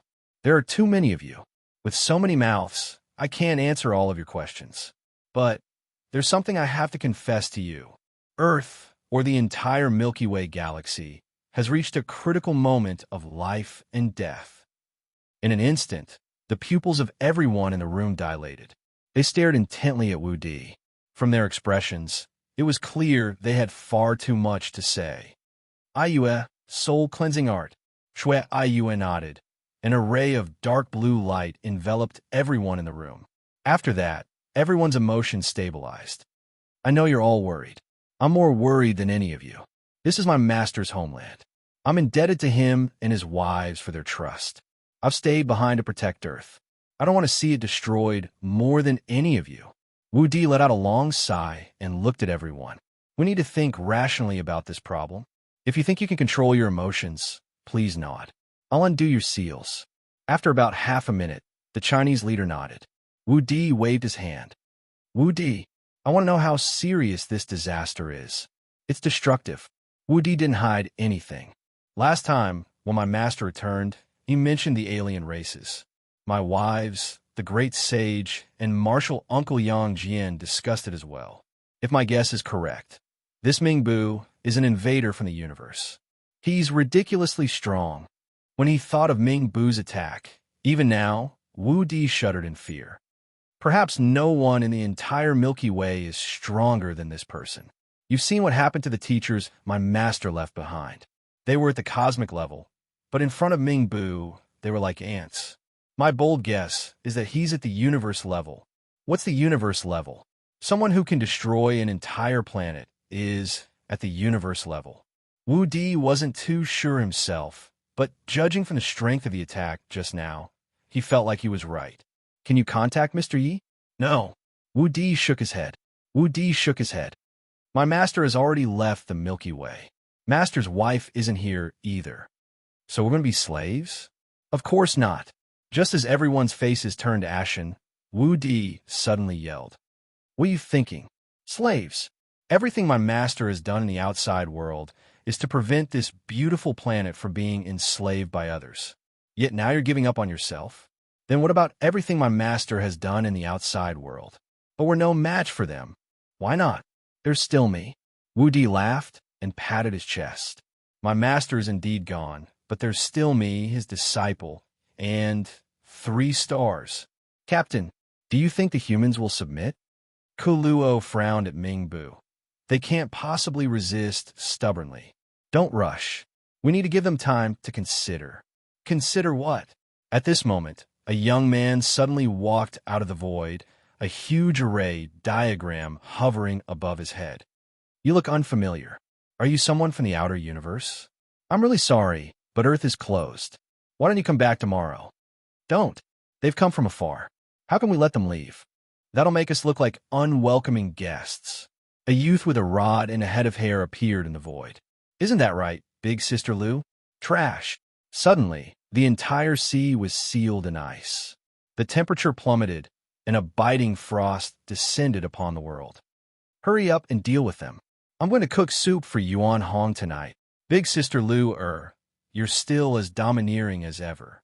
Even when you're cooking soup, you're still so unyielding. The hairy youth scratched his head. This scene was also broadcasted. Inside the room, Wu Di smiled and shrugged at the others. There's still us. What are you afraid of? With that, Wu Di slowly walked out of the room. As he walked, a long black robe draped over his body. A silver longsword appeared in his hand. He slapped his chest hard, then turned to face the leader and survival base supervisor. Earth will be protected by us. Chapter 25:10. 10,000 miles of ice. The vast and boundless sea turned into solid ice in an instant. Ice controller. Mingbu's expression instantly darkened. Just now, he'd used his cosmic energy to scan the entire ocean. Hundreds of thousands of miles of ocean had been frozen. It was no longer an ocean, but an ice island. Didn't you say there were no universe levels here? Why is there a high-level water controller here? Mingbu's gaze darkened. He'd just seen the ice user woman. He couldn't even tell her strength. Captain, our results are indeed that there aren't any universe levels. The crew member who'd been scolded walked out. I'm absolutely certain that there aren't any universe levels here. Then what's up with this controller? You're already fighting amongst yourselves? The Aho Go Yuuzhan squinted his eyes and ran in front of Su Lu. Big Sister Luer is still so domineering. You've already been scared silly by these idiots from outside. Go to the side. Su Luer frowned. All right. Go Yuuzhan didn't dare hesitate and walked in front of Inshang with the 8 formation origin chart. You've been sprayed. Inshang laughed. TCH, it's not like it's the first time. Go Yuuzhan didn't take it to heart at all. He turned to look at Mingbu and the others. What are you guys doing, fighting amongst yourselves? If you're afraid, then scram. Liuli and my son are waiting for me to go back and cook for them. Are you sure there aren't any universe levels? Mingbu frowned. Your subordinate is very sure. The crew member nodded vigorously. I've done tens of analyses. No universe levels means no universe levels. The controller before us is definitely not a universe level. Seeing the crew member so confident, Mingbu's emotions calmed down. He believed in his crew. Then the ice controller before them wasn't a universe level. He had nothing to be afraid of. Ha! Are you guys done fighting amongst yourselves? The Aho Go Yuuzhan continued to shoot his mouth off. Are you guys up to it or not? Weren't you all so fierce with the projection on? Why are you all like cowards now? When I saw you, I thought of the Teddy I had when I was on Earth. If he saw someone easy to bully, he would yell at him. But if he saw someone powerful, he wouldn't even dare to fart. Hey, I heard that there are many humans from your universe who are not completely human. Is your original form a Teddy? You can transform into a Teddy to match my mother's child. Since when did your family have a Teddy? Inshang looked puzzled. Doesn't Liuli dislike dogs? Are you stupid? I'm killing people's hearts. Turn into a hatchet man and make him feel uneasy and exasperated. When he makes his move, he'll be full of loopholes. That way, we could take care of him. What do you know, idiot? Magatama rolled her eyes. At that moment, Wu Di rushed over from the Alliance headquarters. I'm late. Big Sister Lu, hates it when people waste her time. Marshal Uncle Go, you're still so talkative. Wu Di grinned as he listened to Go Yuuzhan's incessant chatter. You don't understand. Taking care of children is too tiring. It wasn't easy for me to come out. If I don't say more, I'll feel bad. Go Yuuzhan frowned. Stop blabbering. In the distance, Su Luer's brows sank. Go Yuuzhan immediately shut his mouth like a machine gun. You'll scram on your own, or should we send you off? No matter how many years had passed, even if the once insufferably arrogant Su Lu had already begun to learn how to cook and cook. But when she unleashed her breath of ice, she was still the domineering queen of ice and snow. Native, what big words. Do you know who this is? This is our captain, the great. Get out of the way, trash. Before Kaluo could finish speaking, Su Luer waved her left hand. An iceberg appeared in the sea. It sent Kaluo flying tens of thousands of meters away. Peak of a nebulous system. The instant Su Luer attacked, Mingbu, who'd still been a bit uneasy, finally saw her true strength. Nebulous system. He was relieved. Woman, you're not bad-looking. I can't bear to kill you. Mingbu narrowed his eyes and smiled, then looked at Su Luer with greedy eyes. Be my slave and serve me, and I can spare you. Idiot. Go Yuuzhan curled his lips. He vaguely remembered the last person who'd said something like this to Luer. The grass on his grave was already as tall as a person. I don't know where you get your confidence from, but a bunch of nebulous system level ants actually dare to challenge the dignity of the pinnacle of the universe. Mingbu's eyes darkened. Especially you. Suddenly, Mingbu's index finger exploded with silver light. It struck Go Yuuzhan's chest. Go Yuzhan clutched his chest and fell towards the frozen sea, his eyes filled with pain as he pointed at Ming Bu. You actually ambushed me. Ah, I'm dead. Do you think that's possible, idiot? Just as he was about to hit the ground, Go Yuzhan stood up and looked down at his chest. The equipment the Emperor Star gave me is pretty good. It's a good treasure. How are you not dead? Why would I die? Go Yuzhan was confused. How about I pretend to be dead for a few minutes to make you happy? Cut the crap. Yinshan frowned. Impossible. Mingbu looked at his hand, then at Go Yuzhan's chest. His pinnacle attack. Nebula system level couldn't block it at all. Not even a peak nebula system. Equipment. His equipment. Impossible. Ah, why isn't he dead? Go Yuzhan mimicked Ming Bu's tone. No, I don't believe it. No one can withstand my one sun finger. With that, Go Yuzhan looked down at Ming Bu. Idiot. Do you know what imp dash? Before Go Yuzhan could finish, Yinshan covered his mouth. Are you an idiot? You dare to say anything. Did you forget what the Emperor Star said? Be careful. The Emperor Star might come back and deal with you. Go Yuzhan. Can you behave yourself? Even Sulu couldn't stand Go Yuzhan's mouth. If you say one more word, I'm leaving. No, I was wrong. Go Yuzhan bowed. Their system still relied on Sulu to be the main attacker. Without her, even if they had the hollow or set, they would have to wear the tankiest equipment and endure the most vicious attacks. Then what are you waiting for? Understood. With that, Go Yuzhan raised his staff. Little bastard, have a taste of Grandpa Go's staff of primordial chi. The moment Go Yuzhan attacked, Yinshan and Wu Di looked at each other and nodded. 8 Formation Origin Painting. Open. Chapter 2511. A formation resembling a Taiji diagram descended from the sky. The spiritual formation covered the entire island of ice, and each of its positions contained an indescribable mystery. Idiot from the outside. Scare now? As the formation descended, Go Yuzhan laughed heartily. He gripped his wooden staff, and the staff descended from the sky. His stick was as plain and unadorned as his wooden stick. It was straightforward. There weren't many twists and turns. The staff seemed to fall wherever it wanted to. Fool! Mingbu was used to seeing where Go Yuzhan's staff was going to strike. He was used to fighting and scheming in the universe. It wasn't easy to tell if there was a hidden trump card behind any attack. Suddenly encountering someone as straightforward as Go Yuzhan, Mingbu felt a little uncomfortable. He felt even more disdain than anything else. This kind of attack was the most useless. It was also the most unsophisticated attack. With a closer look, one could see that Mingbu had nothing to fear or worry about. He raised his arm. As expected, Go Yuzhan's staff landed on his arm. Rich cosmic energy lingered around his arm, not to mention causing him any trouble. Even if it was just a tickle, he felt that this strike was not strong enough. At the end of the day, the cosmic level was still the cosmic level.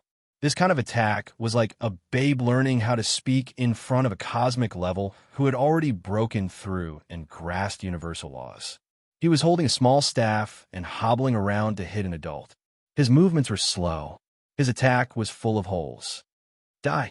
After defending against Go Yuzhan's staff, Ming Bu's gaze sharpened.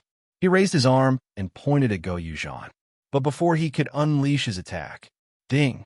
Wu Di, who had been waiting in the distance, stabbed his sword at Ming Bu's armpit. What a tricky angle. Go Yuzhan grinned and gave Wu Di a thumbs up. Not bad. Wu Di scratched his head in embarrassment. Suddenly, he felt his chest heat up. Ming Bu's large hand had somehow covered his chest. A blinding light exploded in front of his chest. Gripping his long sword, Wu Di shot forward like a rocket. Hey, young people are still young. How can they be distracted during a war? Look, they've already flown to the Pacific Ocean. Go Yuzhan stretched out his hand and looked into the distance. His mouth didn't rest for even a moment. You're not going to accompany him either. In Ming Bu's palm, surging cosmic energy gushed out. Go Yuzhan, who seemed to be in a daze, narrowed his eyes and smiled. Just as Ming Bu's attack was about to land on him, the attack pierced through his chest, and he appeared less than 100 meters behind Ming Bu. Idiot. Your grandfather, am here. Are you hitting the air? As he spoke, Go Yuzhan swung his rod towards Ming Bu's head again. He was determined to hit Ming Bu's head. He wouldn't care about anything else. Ridiculous. The disdain in Ming Bu's eyes intensified. This time, he didn't even use his arms to defend himself. Instead, he used the cosmic energy to release a protective barrier around his body. When Go Yuzhan's staff hit the barrier, not only was it unable to shake the barrier, but the recoil from the staff almost caused him to let go and throw it away. Heh! Ming Bu was even more disdainful. Perhaps he really had overestimated these people. He thought that they were different from slaves. But now, peak galactic beings posed no threat to him. If even his cosmic energy barrier couldn't be broken, how could they possibly hurt him? Inshan, this won't do. This is a tank. It's a bit thick. Go Yuzhan tilted his head and shouted. Inshang narrowed his eyes. Power! Suddenly, a corner of the 8 formation diagram shone brightly. The moment the light descended, Go Yuzhan's entire body was covered in red light. Good! Accompanied by a loud shout. The rod shadows, which clearly posed no threat to Ming Bu's defensive barrier, suddenly caused a crack to appear on the barrier.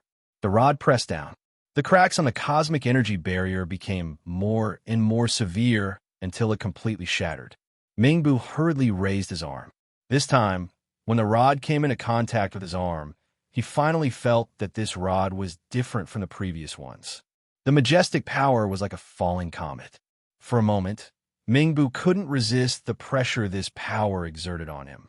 He, who was standing in the void, was directly smashed into the frozen sea. He stepped on the ice and struggled to support himself with his arms. He raised his hand and looked at Go Yuzhan, who had a sinister expression on his face. Kneel! Go Yuzhan grabbed the rod and shouted. In an instant, the ice under Ming Bu's feet suddenly shattered under the surging power, and the entire frozen sea was shattered into pieces. Countless ice surfaces collapsed like icebergs. In the face of this sudden pressure, Ming Bu actually knelt on one knee on the ground, courting death. Seeing himself kneel, Ming Bu seemed to have suffered a huge humiliation. His eyes were filled with anger as a war hammer slowly appeared behind him. Die, lowly native! Ming Bu roared angrily.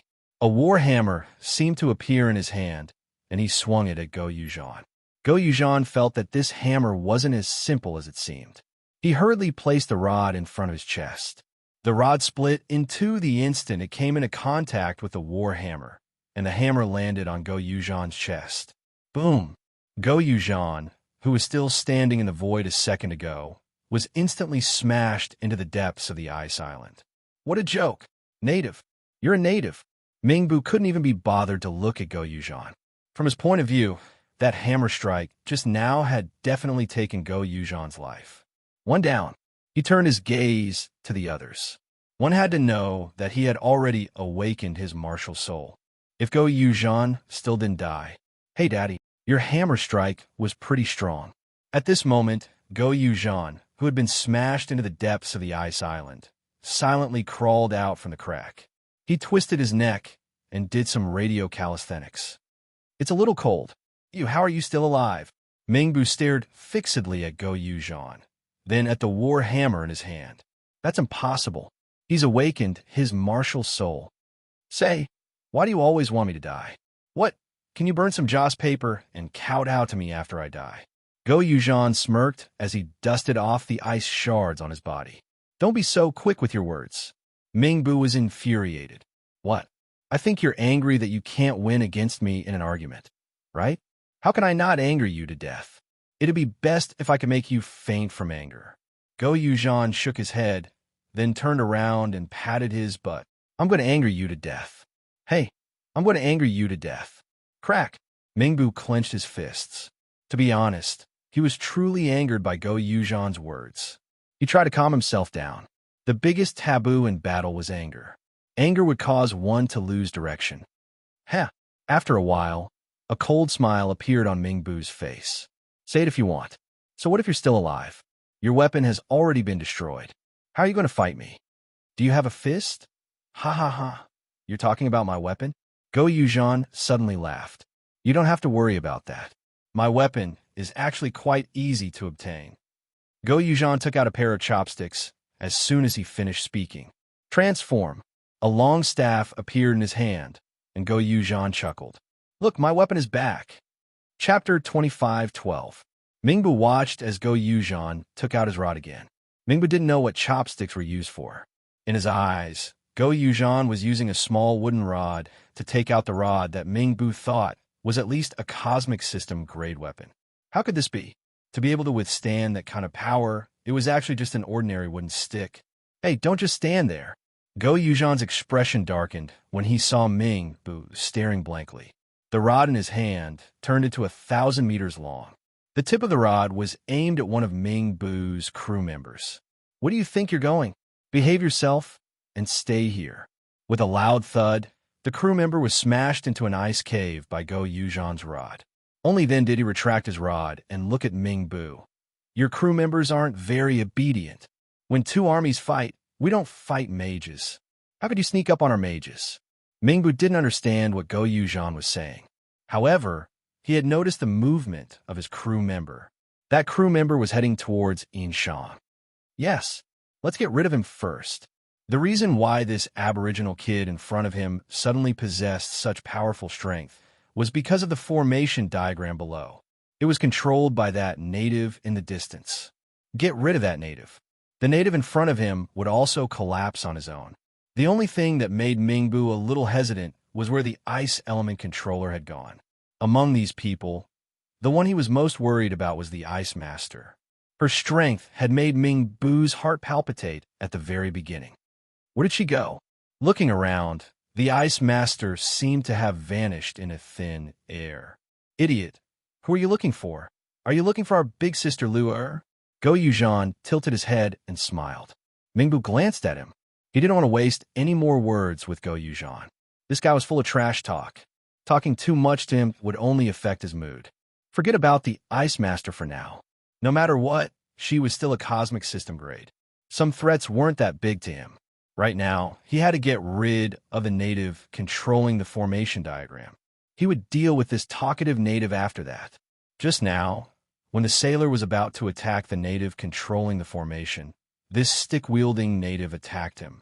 This proved that the strength of the native in the distance was only SOSO. One must know that the crew member who attacked was only at the star system level 4. If this level of strength made the stick-wielding aboriginal so concerned, then it was very likely that the aboriginal controlling the formation wasn't even at the universe level 4, or that he couldn't afford to be attacked right now. He had a certain understanding of array masters in the universe. After an array master laid out an array, many arrays needed to be personally controlled by the array master. Under such circumstances, there would need to be guards around to protect them. Otherwise, if the array master was attacked by others, he would not be able to escape. Not only would the formation break, but the formation master would also suffer from the formation's backlash. The man with the stick was the guard of the array master. His aura was also locking onto him. It didn't seem possible to rashly attack an array mage. Then, a hint of a smile appeared in Mingbu's eyes as he swung his warhammer viciously at Go Yuzhan.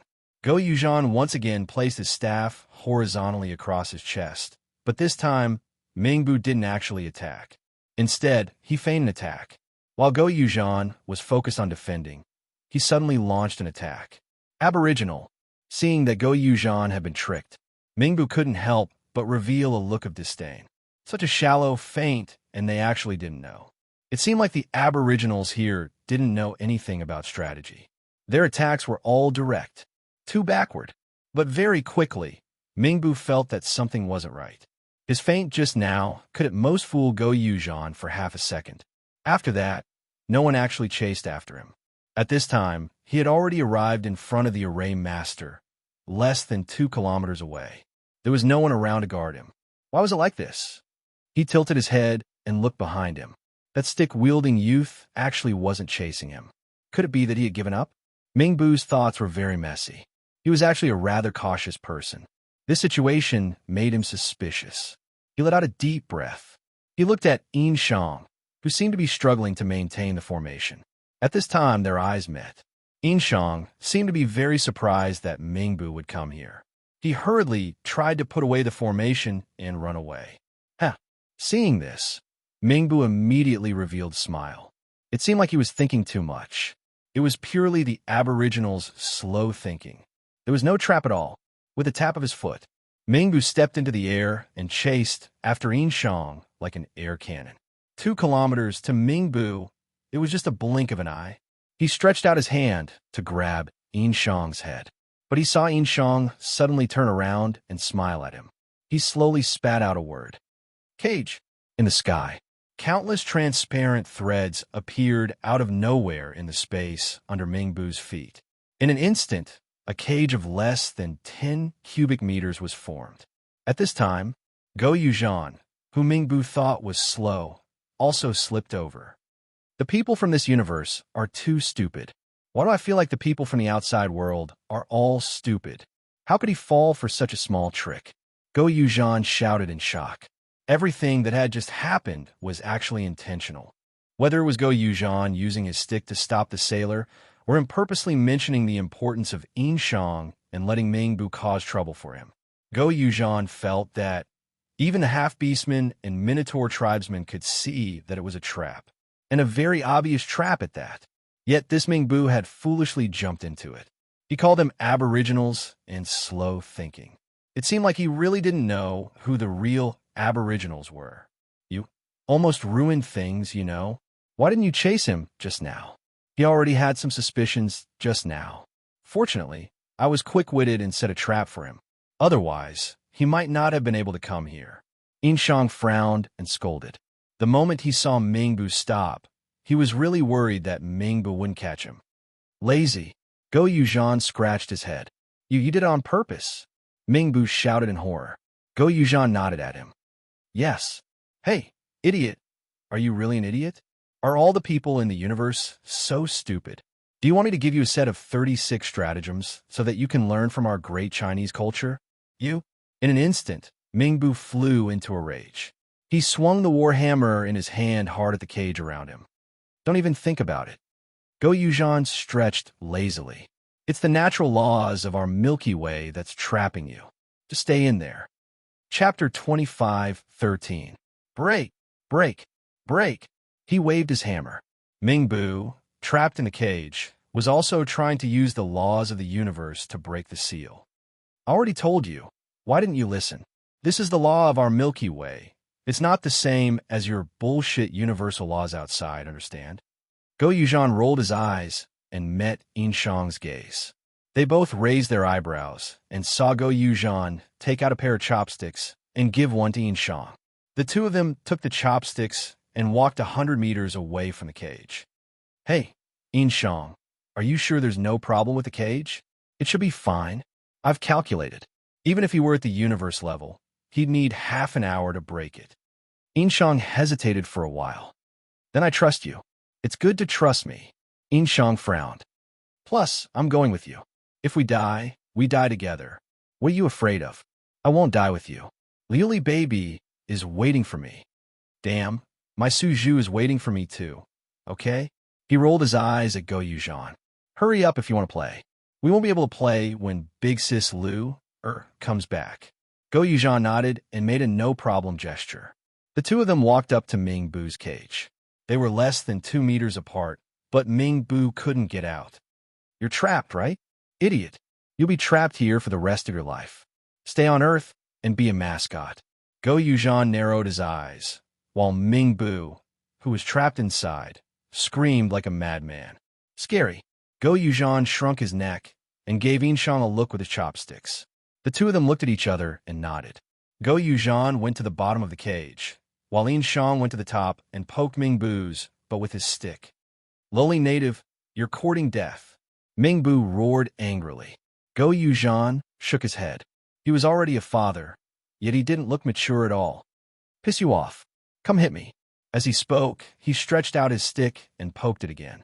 Mingbu slammed the cage with all his might, but he was unable to break free.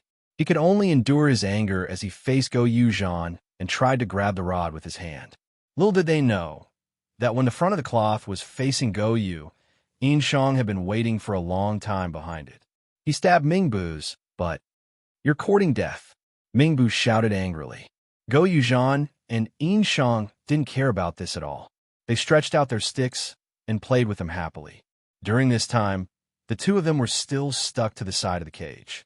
Take a photo with the angry cloth as the background. At this time, Mingbu was enraged, but he just couldn't break free from the cage. Now he had some doubts. Would he really be trapped here until he comprehended the laws of the universe here? You two, are you done playing? At that moment, Su Luer, who hadn't appeared since the start of the battle, walked over. Hee, big sister Luer. Go Yuzhan grinned. I was just teasing this idiot. Based on my observations of him, I suspect that the brains of everyone in the universe aren't that good. Can you trap him forever? Su Luer asked with a frown. No, Yin Shang replied. Yin Shang sent a voice transmission as well. Even though he doesn't understand the laws of heaven and earth here, there are certain similarities between the laws. If he really wanted to comprehend them, given his strength in the universe, he would be able to figure out the characteristics of the laws here in a few days. Even if he didn't comprehend the laws and used brute force to break through, it would take him half an hour at most. Just now, Go Yuzhan and I were trying to divert his attention. In other words, we can maintain it for another half an hour. Su Luer said. Yes. Yin Shang nodded. Su Luer nodded. It seemed that capturing this alien in the universe wasn't very likely. Then, they could only rely on force to solve the problem. Big Sister Luer, how are your preparations coming along? Yin Shang frowned. I'm ready. Su Luer glanced at the sky. At first, I thought we could trap him forever, so I didn't let it fall. Let's do it. Yin Shang hesitated for a moment. Then said, this cage was originally designed to ensure that your attacks would hit the target. It's still too early for us to capture a universe level. This guy seems to be at the peak of the universe. If only Su Yun were here. Su Luer narrowed her eyes. It's a pity he's not here. Yin Shang let out a long sigh. When they first arrived, they discussed two plans. The first was to capture him. The second was to expel him. From the very beginning, Go Yuzhan's attack had been to probe Mingbu's strength. Later, when Yin Shang had strengthened him, they'd been gathering intelligence. After all, Su Luer had been the main attacker in this operation. She never appeared. Naturally, Go Yuzhan's attack hadn't been to kill Mingbu. Trapping Mingbu in the cage was also part of their plan, which was to capture him. Unfortunately, after he'd been trapped, Yin Shang had already made up his mind that it was not very possible to capture it. Of course, if only Su Yun were here. Right now, the 3 auxiliary stars were here. Although the 3 auxiliary stars and the 4 auxiliary stars seemed to be missing only 1 star, the difference in power was like night and day. At first, Wu Di had wanted to fill Su Yun's spot. Unfortunately, he was still a bit too immature. Whether it was in terms of strength or combat experience, he wasn't even on the same level as Su Yun. Asking him to fill Su Yun's spot was indeed asking for too much. More importantly, among the 4 of them, Go Yuzhan was the Minister of the Right, a general among generals. Su Luer was the Martial Star, in charge of the astral weapons. Yin Shang was the Minister of the Left, in charge of the civil officials. Su Yun was the Scholar Star, in charge of the astral writings. Each of the 4 auxiliary stars had their own role, and each had its own star's unique characteristics. As a result, in battle, Su Luer was the main attacker, while Go Yuzhan was the support. The 2 of them were the attackers. Yin Shang played a supporting role, mostly giving advice and suggestions, or filling in. In their team, the true formation master was Su Yun. His mastery of formations far surpassed Yin Shang's by many times. If he'd sealed Mingbu just now, it wouldn't have been impossible to keep him trapped here forever. Unfortunately, he wasn't here. There would be no way to truly capture him. Come on, hit me. Go Yuzhan was still up ahead, trying to distract Mingbu. Suddenly, the trapped Mingbu reached out with his hand. This scene frightened Go Yuzhan quite badly. He hurriedly tossed aside his staff. Big Sister Luer, he can't hold on any longer. That cage can't hold him any longer. Go Yuzhan hurried over. Su Luer nodded silently, then snapped her fingers. Instantly, from the atmosphere, an iceberg the size of an island fell from the sky, bearing down on Mingbu with unstoppable force. Chapter 25:14. From a tiny dot to a sky-blotting ice island. Go Yuuzhan and the others had long since retreated to a safe distance. They watched the island descend. Big Sister Luer is so fierce. Condensing an ice island like that must have taken a lot of effort. It wasn't too bad. Su Luer's attitude seemed much warmer when she wasn't in front of Mingbu. After receiving the former auxiliary star's inheritance, the relationship between the auxiliary stars had always been pretty good. At first, Su Luer had been quite irascible, but everything she said was for Mingbu to hear. It wasn't particularly hard. The main thing is that this person is on Earth. I'm afraid the ice is too big, and Earth won't be able to withstand it. That really is a problem. Inshang's heart trembled. Big Sister Luer, this ice island shouldn't be able to crush him, right? Probably not, said Su Luer. Then when he comes out, he'll definitely be furious.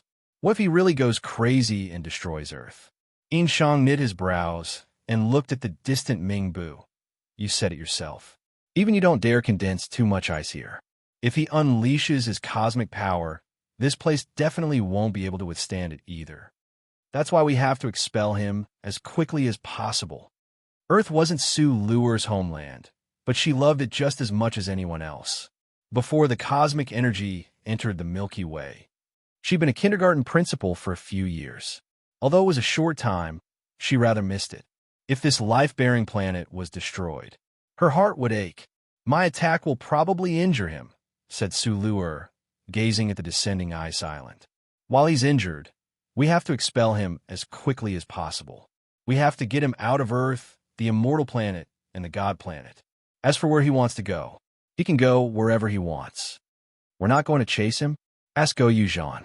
We're not particularly used to fighting in outer space, but as someone from the universe, I'm sure he's already familiar with it. If we chase him, we might actually be at a disadvantage. Don't chase a cornered enemy. Isn't that an old saying on Earth? Explained Su Luer. That's right. Inshang nodded in agreement. We just have to protect the people. As for the rest, the Emperor's star will naturally take care of it when he returns. But we don't just have to face this fool. Glancing into the distance, the few crew members who came with Mingbu had already run around the cage, trying to help Mingbu escape. When a name came out, they would have to face the pinnacle of the universe in an enraged state and a few cosmic system states, of which the biggest threat was Koluo. He was about to step into the universe level, the pinnacle of the star system. At the very beginning, Su Luer had noticed his strength. That was why she'd taken advantage of him being off guard to send him flying with lightning speed. It looked like Su Luer had just casually waved her hand, but in truth, she'd used all of her strength. Don't worry about that. When Go Yuuzhan brought up this concern, Su Luer shrugged. We don't need to care about his subordinates. There will be people who will deal with them for us. There are more helpers. Have the people of the god race come? Go Yu said. Yes. What are they doing here? Didn't we agree to leave this place to us? They have to guard the celestial race. What if someone goes to the celestial race during this period? You're really annoying.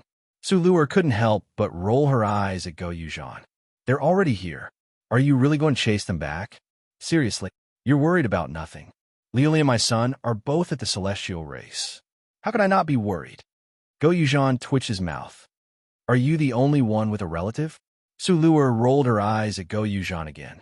All right, if you're really worried about your Liuli, then beat that guy up for me in a bit. Hurry up and deal with it, then go back in. I'm in even more of a hurry to make soup.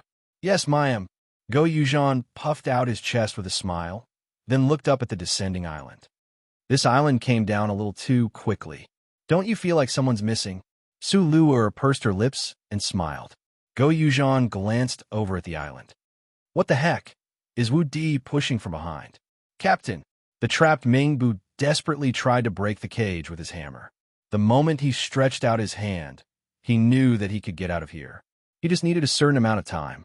Unfortunately, Su Luer and the others didn't seem to want to give him that time. The island above their heads grew closer and closer.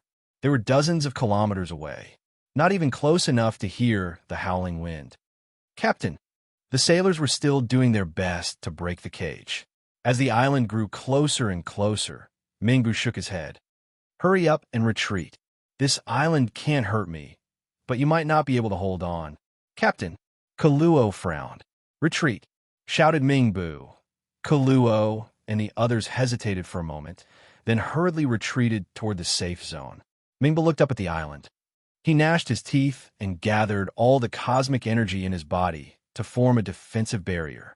It was as if Wu Di had installed a flamethrower on top of the island. His entire body glowed with a red light. As the island's gravity continued to drop, he became even fiercer. I'll crush you to death. How dare you hit me? He poured all the cosmic energy into his arms. When he was less than a kilometer away from the cage, Wu Di viciously pushed down. Boom! The entire island instantly swallowed Mingbu up. The instant he hit the ground, the entire continent of Earth trembled violently. Even the two poles could feel the tremors.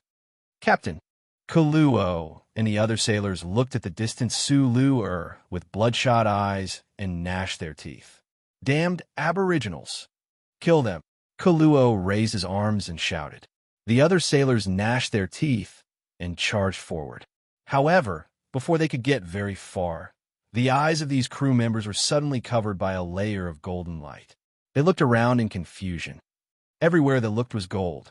Beneath their feet was a golden chessboard. Atop the chessboard, a man wearing a conical bamboo hat sat there, a golden chess piece between his index and middle fingers. Welcome, friends of the universe from afar. Kaluo frowned at the man in the bamboo hat, then waved his hand and sent out a blast of energy. The blast instantly passed through the man's body. It wasn't a physical body. Who are you? I'm here to receive you, said the man in the bamboo hat with a smile. The man in the bamboo hat said with a smile, Does anyone recognize this chessboard? A chessboard? Kaluo furrowed his brows.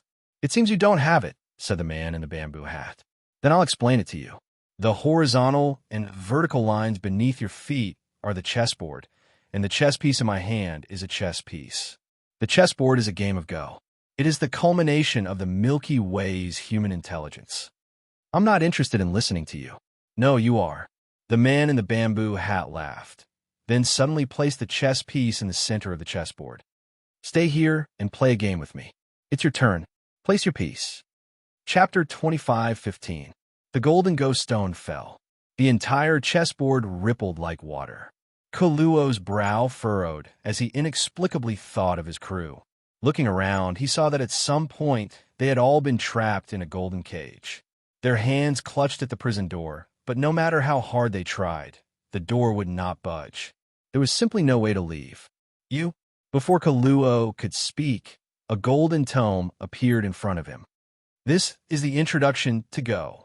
How far you can go will depend on your comprehension. The bamboo hat man sat cross-legged on the chessboard. Kaluo subconsciously flipped through the tome, but the contents were completely incomprehensible to him. I have no interest in doing these things with you. Kaluo threw the tome to the ground, her eyes seething with rage. The tome he had thrown melted into the chessboard, disappearing without a trace. It seems you already know the rules. The bamboo hat man smiled. Who cares what bullshit rules you're talking about? I didn't even look at them. Don't play these strange games with me. If you know what's good for you, hurry up and let me out. Kaluo's eyes were sharp as he stared at the bamboo hat man, carefully searching for his true position. Just now, his attack had passed through the bamboo hat man's body. One could easily imagine that the one sitting here was not his true body. Kaluo surmised that the bamboo hat man's true body was definitely somewhere on the chessboard. As long as he could find the true body and defeat it, he would be able to leave. You didn't look? The man in the bamboo hat silently let out a long sigh. Then I'm very sorry. If you can't defeat me here, you might be imprisoned here for the rest of your life. With these words, the bamboo hat man took off his bamboo hat. A mysterious smile appeared in his blue eyes. Until death. What a joke. Kaluo didn't care for any of this, his eyes brimming with arrogance and disdain. I don't believe that you can keep me here forever. You can try. Suddenly, the man in the bamboo hat took out an hourglass from his bosom and placed it on the edge of the chessboard. I almost forgot. There's a time limit to placing your chess piece. If you don't place your chess piece within the time limit, I'll take something from you. Not long after the man in the pocket finished speaking, the hourglass outside the chessboard began to count down. In less than half a minute, the sand of time in the hourglass ran out. Time's up. It's your turn to make your move. The man in the bamboo hat reminded him with a smile. Don't try to mystify me here. What can I do even if I don't make my move? Crow rebuked angrily. Are you sure you won't make a move? The man in the bamboo hat raised his head. No. Kilo's eyes widened, his expression filled with determination. All right. Since you insisted on not making your move despite being warned, you've ruined this game of chess. You'll have to pay the corresponding price. You didn't make a move. Actually, I could have taken your life. But since you're a beginner and a fellow human from outside the universe, I'm willing to give you another chance. This time, I'll take one of your eyes. The man in the bamboo hat muttered. Ha ha. Then come and take it. Kilo's eyes blazed with disdain, but his nerves were taut, waiting for the moment the man in the bamboo hat's true form appeared before him so that he could kill him. That way, he could leave this damn chessboard. Alas, he was wrong.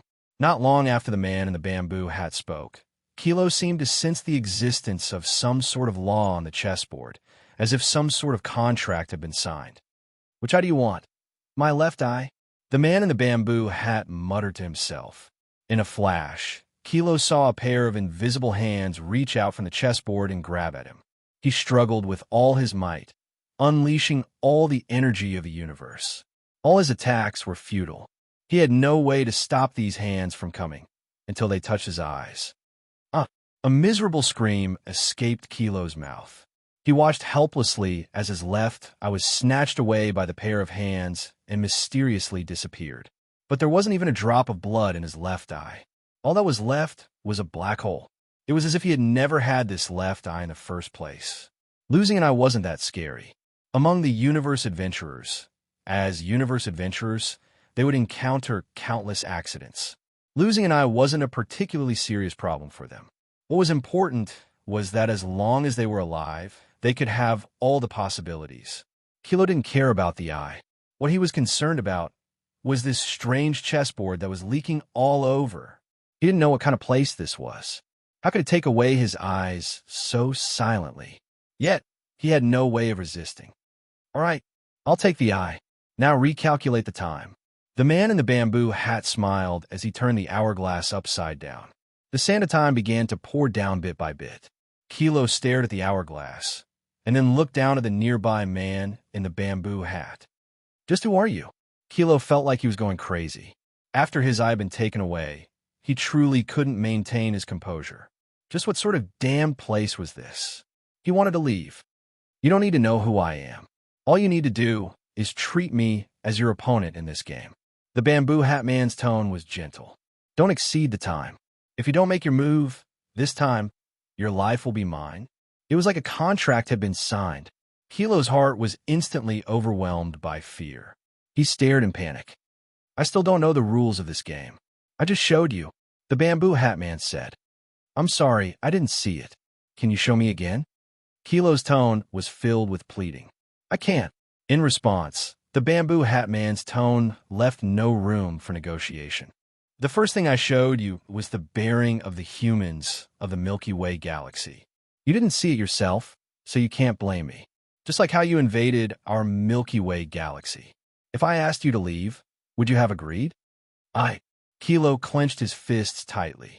Looking at the crisscrossing lines below, his mind went blank. Time's up. Make your move. Kilo hurriedly grabbed a piece and casually placed it on the chessboard. Right now, all he wanted to do was not to exceed the time limit and die. He was in no mood to care about anything else. You're sure you're going to put it here, right? Place your move without regrets. The bamboo hat man narrowed his eyes, condensing another piece in his hand and placing it on the chessboard. It's your turn again. Make your move. Chapter 25:16. Why did those salted fishes suddenly disappear? Go Yuzhan scratched his head as he watched Kaluo and the others charged towards them from the sky. Inshang raised his hand and made a grasping motion, leaving behind a wisp of golden light in his palm. It's him. Who? Go Yuzhan raised his eyebrows. With heaven and earth as the chessboard and all living beings as the pieces. Who else can it be? Inshang curled his lips. Demon Emperor, Eastern Monarch Tai. Go Yuzhan's eyes were filled with shock. He would never have thought that the helper from the god race would be him. Even though they were all nebula grade, the East Monarch Tai was still a huge figure in the hearts of the god race. He appeared and disappeared like a ghost. No one knew where he was, and until now, no one knew what his true strength was. Big Sister Lu you're still in contact with Dong Wang Tai? He was the one who contacted me. Su Luer looked in the direction of the island, paying attention to Ming Bu's movements. He said he could help us to a certain extent. Then why don't you let him take care of this intruder? What a good-for-nothing. Su Luer slapped Go Yuzhan's head. You can't even handle such a small matter. What kind of minister of the right are you? I'm just saying. Go Yuzhan scratched his head and wrinkled his nose, not daring to retort.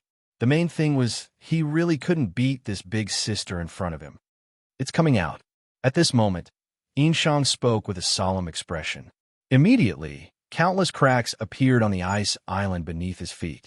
From the center of the island of ice, a beam of silver light shot up into the sky, as if it was going to pierce through the entire world.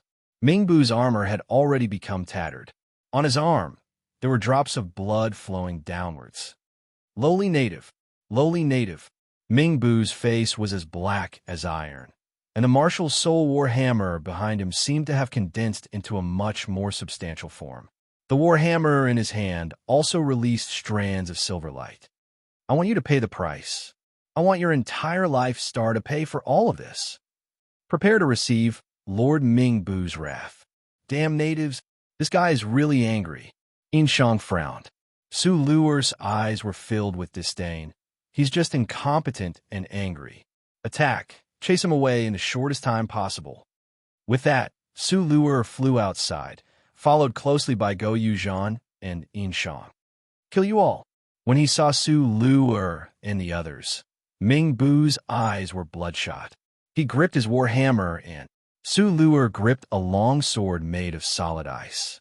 The long sword and the war hammer collided, and a violent energy shockwave rippled through the world. After the collision, countless flashes of light appeared in the sky, and countless collisions occurred that were hard to see with the naked eye. Oh my god, when did Big Sister Lu switch from a mage to a melee warrior? Go Yuzhan was left speechless as Inshang kicked him. What are you waiting for? Go and help. Do you think I can still participate in this situation? Go Yuzhan's eyes widened as he stared at the ferocious attacks that even he couldn't catch. If I go in now, I'll be dead for sure, and I'll drag Big Sister Lu down too. Big Sister Lu is really going all out this time. When he heard Go Yuzhan's reply, Inshang had no choice but to admit it. This battle really wasn't something they could get involved in, whether it was the enraged Ming Bu or Su Luer, who was trying to expel him. The battle between the two of them far exceeded the number of people here. But Big Sister Lu hasn't gone all out yet. Go Yuzhan narrowed his eyes. Big Sister Lu is still a bit overcautious. She's afraid that the energy shockwave will destroy this place. She can't be as carefree as that outsider. What should we do? Inshang frowned. You stay here. Woody, you brat, come with me. Go Yuzhan patted Inshang on the shoulder. Even though this wasn't a battle they could participate in, they had to do what they could. Martial uncle, where are we going? Wu Di, who was being dragged away by Go Yuzhan, looked confused. After a few minutes, Go Yuzhan stopped in midair. He looked at the afterimages still clashing in the distance, then bit his finger hard and rubbed it between his eyebrows. In the blink of an eye, the seal on Go Yuzhan's body was broken. A wisp of azure light descended from the sky and poured into the space between his eyebrows. Go Yuzhan donned a dazzling ancient general's armor. The minister of the right had possessed him. You go in. Go Yuzhan gestured at Wu Di. Wu Di froze, but Go Yuzhan kicked him to the ground. If I fall over, remember to catch me. You absolutely can't let the energy shockwave destroy Earth, understand? With that, Go Yuzhan gnashed his teeth. Open. Surging astral energy was released from Go Yuzhan's arm. His arm trembled violently as a layer of blue defensive barrier enveloped the entire Earth. So long as the humans of Earth looked up, they'd see the crystalline blue barrier. Once he was done, Go Yuzhan gnashed his teeth, looked up into the sky, and shouted, Inshang, big sister Lua, in the sky above the sea. Inshang, who was millions of miles away, seemed to have received a telepathic message. He looked into the distance and saw the existence of this barrier. Ahog! Inshang froze. He'd enveloped the entire planet. Go Yuzhan was preparing to single-handedly resist the energy shockwave from Su Lu and Mingbu's battle. Was he crazy? After a brief moment of terror, Inshang took a deep breath. I understand. Ahog, you'd better hold on. With that, Inshang bit his finger and rubbed it between his eyebrows. Immediately, the pure power of the stars poured into the space between his eyebrows. Big Sister Lua, let's go all out. Inshang's entire body flowed with astral light. Su Lu, who'd been fighting Mingbu, was struck by the war hammer and coughed up a mouthful of blood. Remember, Su Lu also had the hollow or set. It was easy to imagine how powerful that attack was. Native, I acknowledge you. Mingbu gripped his war hammer, his eyes filled with arrogance. You should be proud of yourself for being able to fight me to this extent as a cosmic system. Unfortunately, a cosmic system is still a cosmic system, no matter how. Do you think I'm just doing a warm-up exercise with you?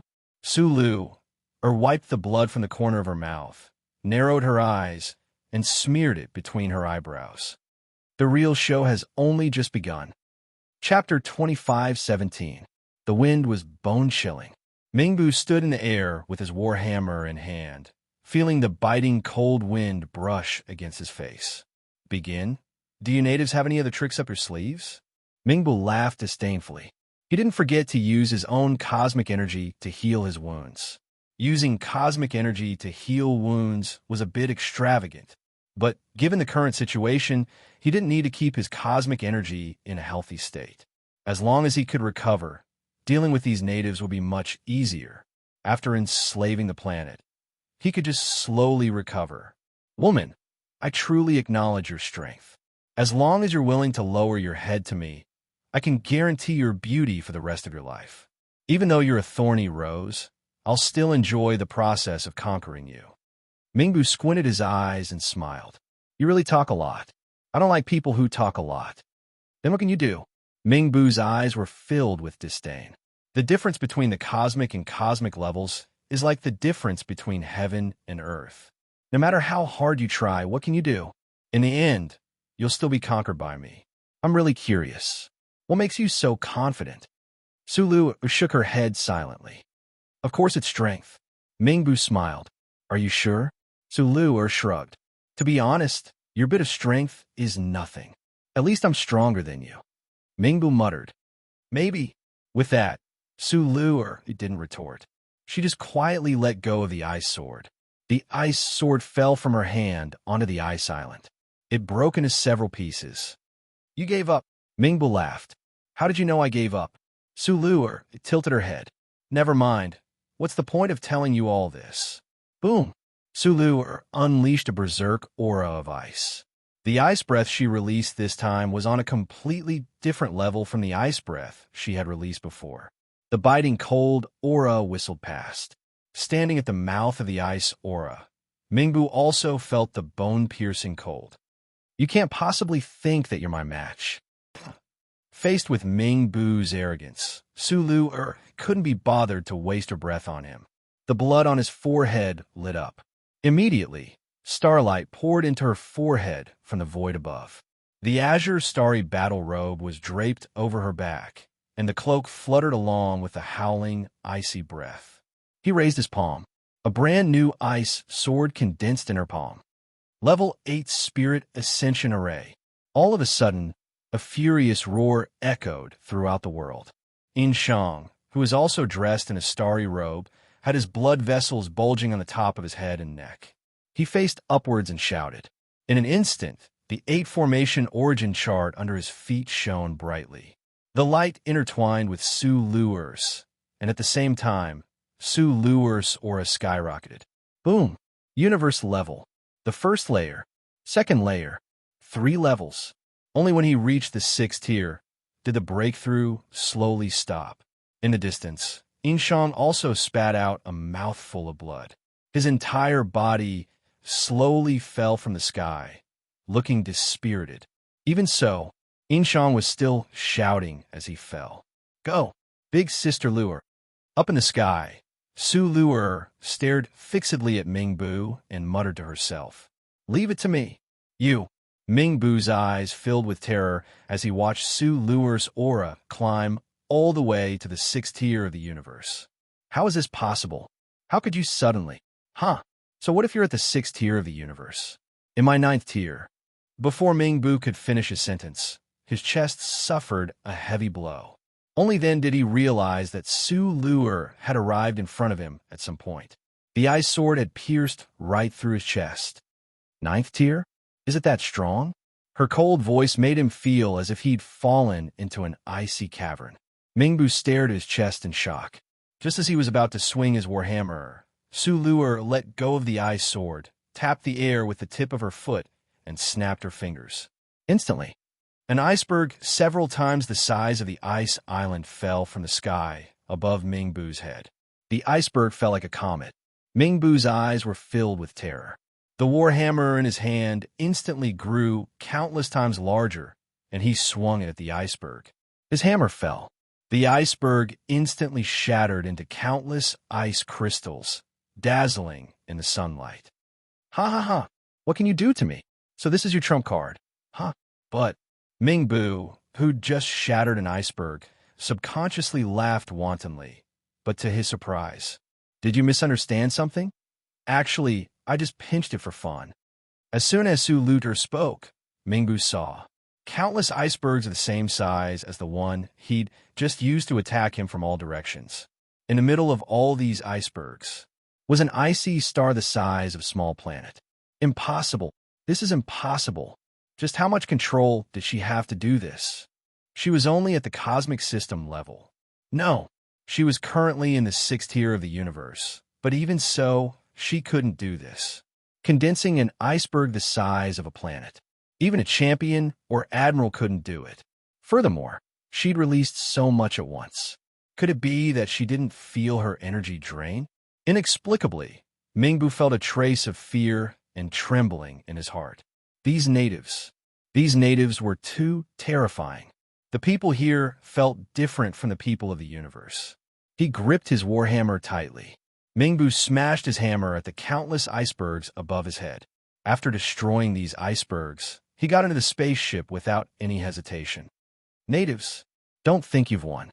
Sooner or later, the flag of the Tulip family will be planted throughout your life planets. You will still be our slaves," Mingbu roared. Then, he steered the spaceship into a streak of light and disappeared from Earth's sky. The humans of Earth, they saw everything clearly through the projection. Fervent cheers filled the air. When Su Luer saw this, she smiled. Suddenly, she covered her mouth with her hand. Blood seeped through the gaps between her fingers. In order to intimidate Mingbu, to make him fear, she had overdrawn her power, especially that planet-sized iceberg. She laboriously snapped her fingers, shattering all the icebergs that had yet to descend. After doing all this, Su Luer's vision went black. "Big Sister Luer," shouted Go Yuzhan, who'd been paying close attention to Su Luer's condition. However, after forcefully activating Earth's defenses, he was like a lamp without oil. Before he could fly far, he also fell from the void. That's right, Earth had won, but it was a Pyrrhic victory. Chapter 25:18.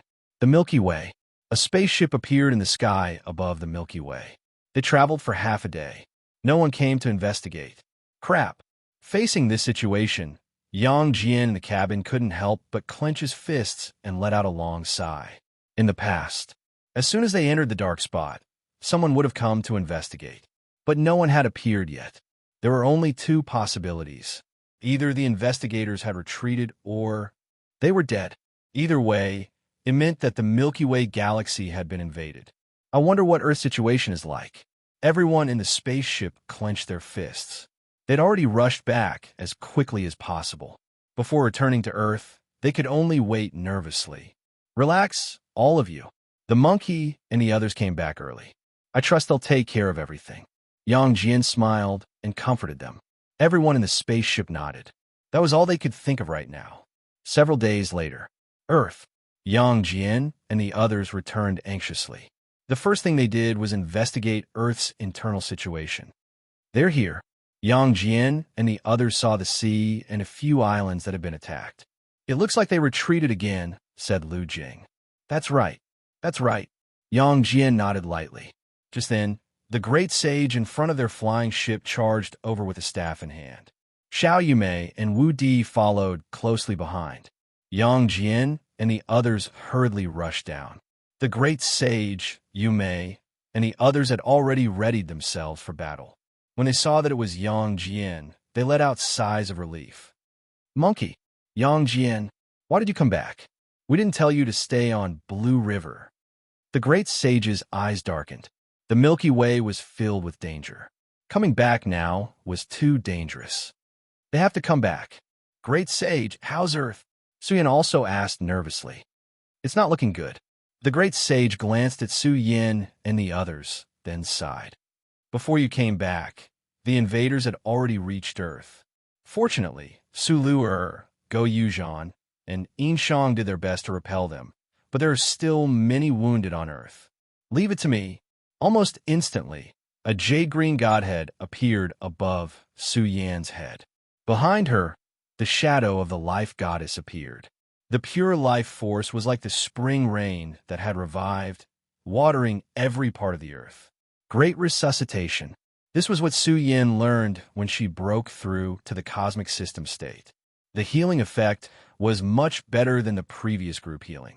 When the rain of healing fell, the human race on Earth ran out to receive the baptism of the rain of life. Life Goddess. The Life Goddess is back. The goddess has also returned. Our Earth's guardians have all returned. This time, we no longer have to be afraid of those invaders. The descent of the rain of life caused many humans to shed tears of joy. Mingbu's invasion. To them, it was like a nightmare. Countless humans could recall that doomsday-like day as long as they closed their eyes. Even though Minabu was banished. But everyone knew that it was a Pyrrhic victory for them. It was because they still had a glimmer of hope in their hearts. It was because not all of the human race's guardians had been present. If they could return, then they wouldn't have to fear those invaders.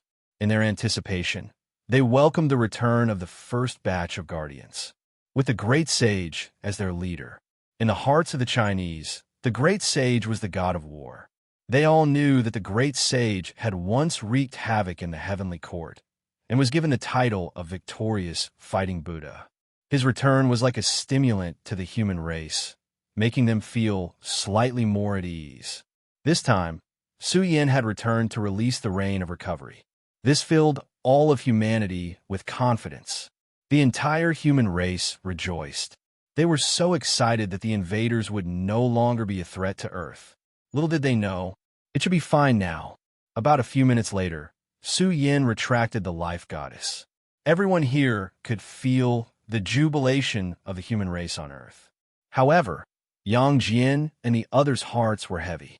Let's go back. Let's go. They arrived in front of sickbed. Su Yin released her life force to treat Su Lu, and the others. The life goddess wasn't saying this for nothing. The three of them, who had been unconscious for days, opened their eyes a few hours after Su Yin made her move. Lil, Yin, you're back. Su Lu smiled as soon as she saw Su Yin. Sister. Su Yin pursed her lips. You've worked hard. It wasn't hard at all, said Su Lu with a smile.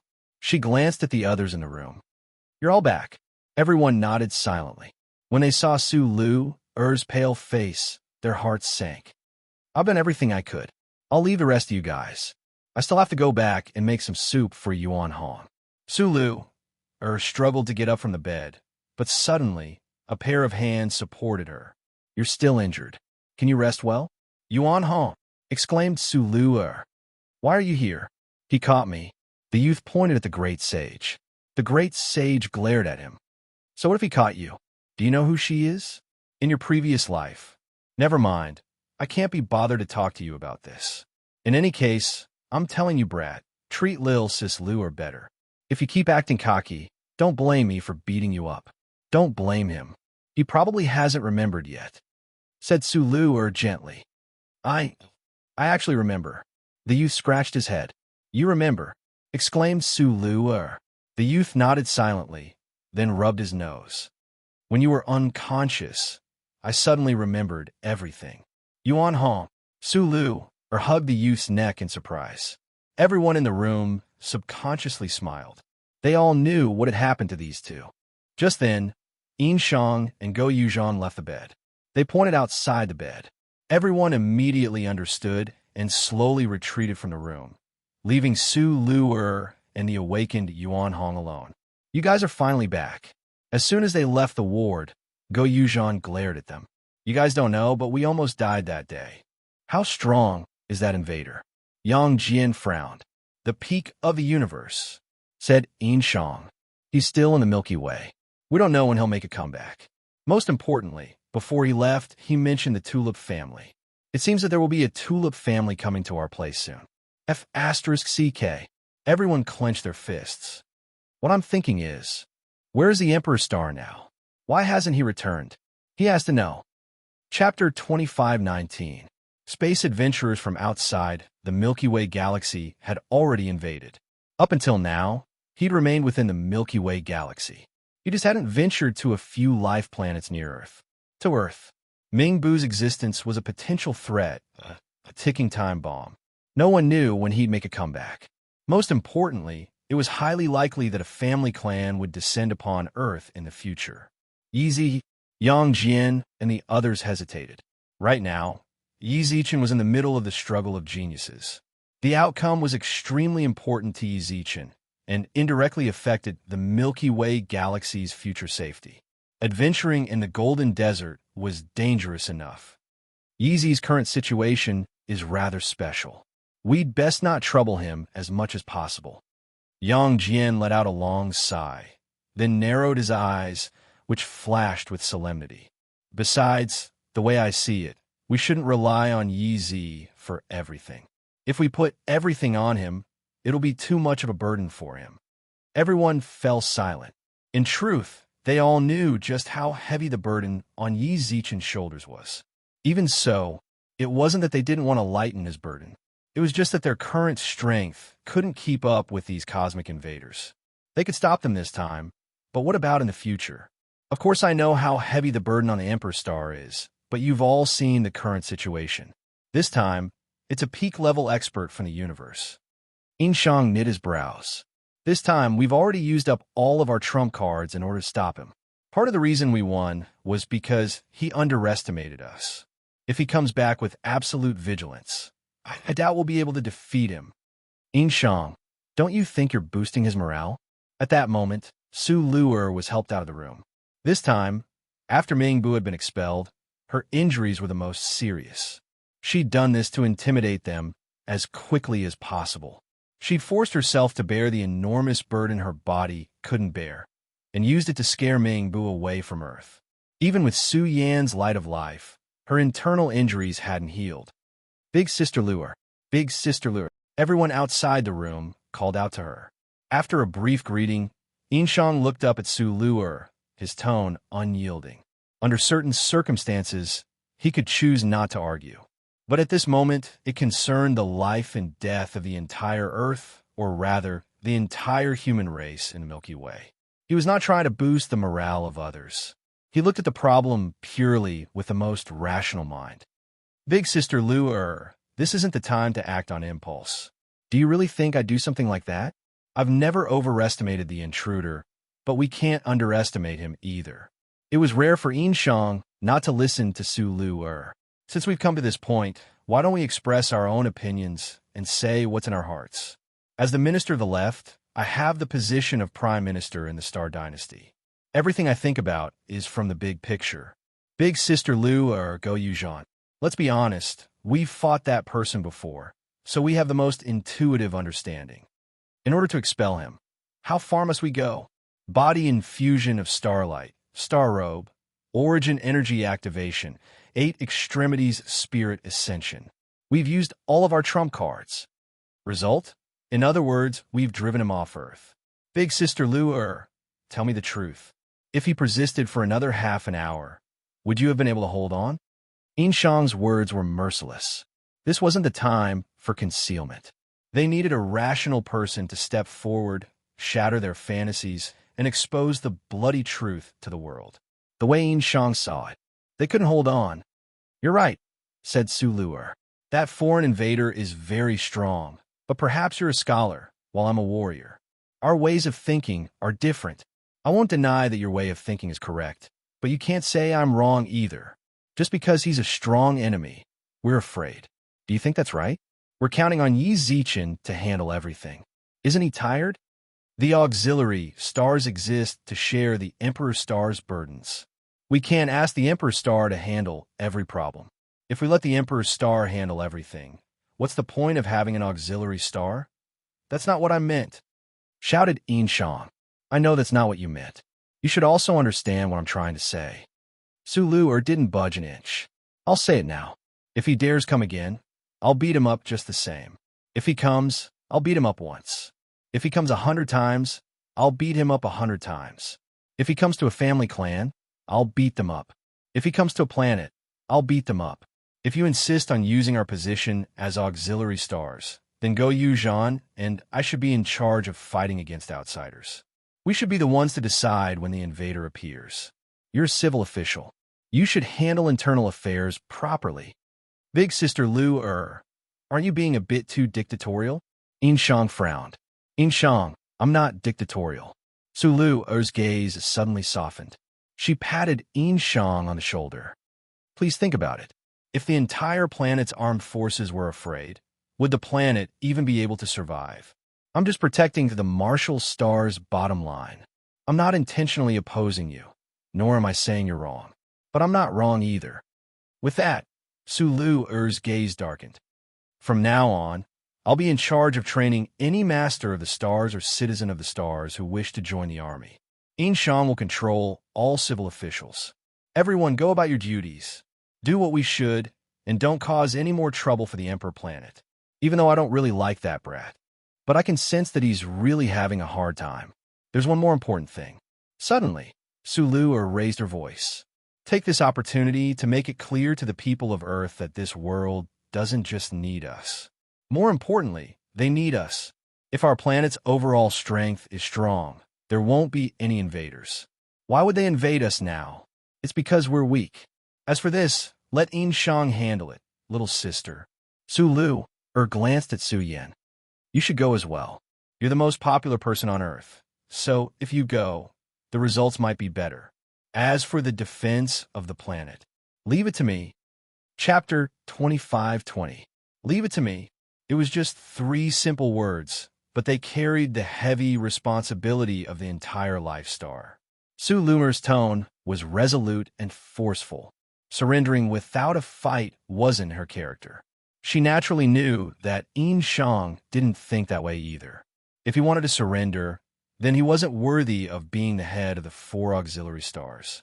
It was undeniable that the Milky Way galaxy was on the brink of destruction.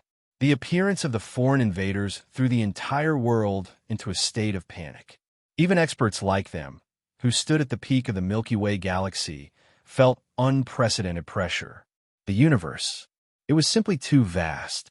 Once upon a time, they could look down on the power of heaven and earth. But now, they had nothing to be proud of. In fact, they were rather pitiful. Cosmic level. They didn't even have cosmic level experts. Just Mingbu alone was enough to make Su Lu'er and the others feel strained. One could imagine how terrible things would be if his family came.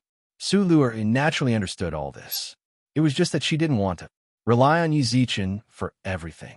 If she had to rely on Yi Zichen for everything, then what was the point of the Milky Way galaxy's existence? If she didn't think about improving herself, she'd just put all the pressure on Yi Zichen. They were bound together for good or ill. Wasn't this sort of galaxy a bit too pitiful? Inshang, there's really no need for us to hide things from the humans of Earth. We have to tell them the truth. Su Lu'er muttered to herself for a moment, then said earnestly, they can't grow up while living in the harbor. We have to know the danger they're facing. We can help them resist it, but we also have to let them know the truth. Actually, I think the invader came at the right time. I've always wanted to find time to tell them everything, but I never felt like the right time was right. This is the perfect opportunity. At the very least, he appeared right in front of them and made them realize just how close they are to despair. Really, the humans of Earth are too relaxed. They have no sense of danger at all. Sulu hadn't always lived on Earth. However, she paid no less attention to Earth than anyone else. She did not know how many times she had seen the lazy appearance of the human race on Earth. There were clearly ferocious beasts outside, and those ferocious beasts were deliberately left behind to spur the human race on, but she did not expect that the effect would not be particularly good. Perhaps in their eyes, no matter how dangerous the situation was, there were guardians who could guarantee their safety. It was because of this mentality. That was why so many people here had started to slack off. Even if the world had changed, they wouldn't make any changes. This was a very good opportunity. Ming Bu's world projection let all the humans on Earth know of the danger they were in. They could take advantage of this moment to explain everything to the humans here. Big Sister Lu? That's not a good idea. If we tell the truth, people will definitely panic. Go Yuzhan frowned. Wouldn't Earth's interior be thrown into chaos? All right, I'll do it. To her surprise, Yin Shang, who'd always held opposing views with Su Luer, nodded in agreement. Yin Shang, Go Yuzhan was stunned. Earth really does need to give them a hard time. Yin Shang gazed out the window, his gaze so deep it seemed to envelop the entire planet. I agree with Big Sister Luer's idea. I'll go tell the other leaders. We can't let them live in a safe haven any longer. If this continues, the Emperor Star will be disappointed. From a moment the Emperor Star left the Milky Way, he said, what he wants is for all of humanity to evolve, not for him alone. That's right. Su Luer stretched out her right hand and arched her brows at the crowd. They all raised their hands in confusion. Everyone, carry out your duties. Protect Earth. In a split second, everyone's eyes burned with a fiery passion. Everyone, carry out your duties. Protect Earth. The Alliance Building. Outside the towering Alliance Building, countless reporters swarmed in. Not long ago, one of Earth's guardians, Yin Shang, who is also known as the Auxiliary Star, announced that he would be holding a video conference at the Alliance Building. The leaders of the 6 nations, as well as the people in charge of the survival zones, all arrived on time. Unfortunately, with so many important people gathered, there was barely a trace of the army stationed outside. They all knew very well. With Yin Shang here, the Guardian, no one could harm them. If someone could harm them, then no matter how many troops they sent, it would be useless. After all, the two sides weren't even on the same level. Facing countless cameras and spotlights, Yin Shang sat upright in the center of the crowd. Earth time, 10 o'clock sharp. Everyone, greetings, humans of Earth. I am Yin Shang, one of the Emperor Star's 4 auxiliary stars. As soon as he finished speaking, or rather, the moment he opened his mouth, it was broadcasted live around the world. Countless camera flashes and camera shutters never stopped. Not long ago, our Earth suffered a fatal blow. The universe's foreign invaders invaded our home. As Earth's guardians, we must do our utmost to protect our homeland. We were very lucky. With the efforts of countless people, we expelled the invaders in exchange for peace forged on Earth. Unfortunately, I have to say something that will make one's heart ache. Peace is short-lived. The leaders of the 6 countries and the person in charge of the survival zone all had the same expression. They already knew all of this in advance. This was also the result of mutual discussion, allowing them to convene this global conference. Guardian Yin, what did you mean by that? Short-lived? Will Earth encounter something similar in the future? If it does, you Guardians can still protect us humans, right? The reporter below asked. Yin Shang glanced at him and laughed softly. I'm sorry. We only expelled the outer space invaders, not killed them. As for when they will make a comeback, we aren't very clear. And I need to make it clear to you. In the future, Earth may encounter even more serious dangers. Why? A white man among the reporters screamed. As Guardians, your job is to ensure our safety. Why didn't you kill him? You're still waiting for him to make a comeback. Go kill him now. The entire hall was filled with a reporter scream. Inshang narrowed his eyes and glanced at him.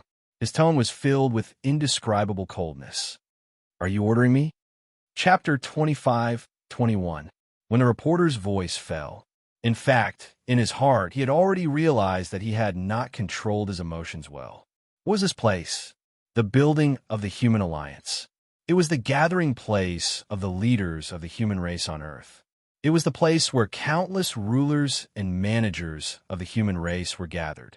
The conference here represented the highest level of the human race on Earth. The content of the conference would be open to the whole world. Even though he had revealed his true emotions just now, his heart was indeed filled with fear. Even so, he should not show it at this time. He could have invited 2 or 3 of his friends to a pub or his family to vent his emotions after the conference. Not like this. More importantly, one of the Guardians of Earth would be attending this conference. The head of the 4 auxiliary stars, Inshang, the left auxiliary star. He was being questioned by Inshang. Reporter, may I ask if you were questioning me? Did you sound like you were criticizing me? Are you venting your emotions on me? The questions that followed made the reporter break out in a cold sweat. Countless cameras were pointed at him. They were all waiting for the reporter's answer. Looking at his former colleagues, or rather his peers, the reporter who was being questioned knew very well that the emotions he had shown just now were actually the thoughts in their hearts. It was just that they did not say it out loud. He could not control himself and blurted it out. Now, he had become the target of public criticism. Damn it, the reporter could not help but curse in his heart.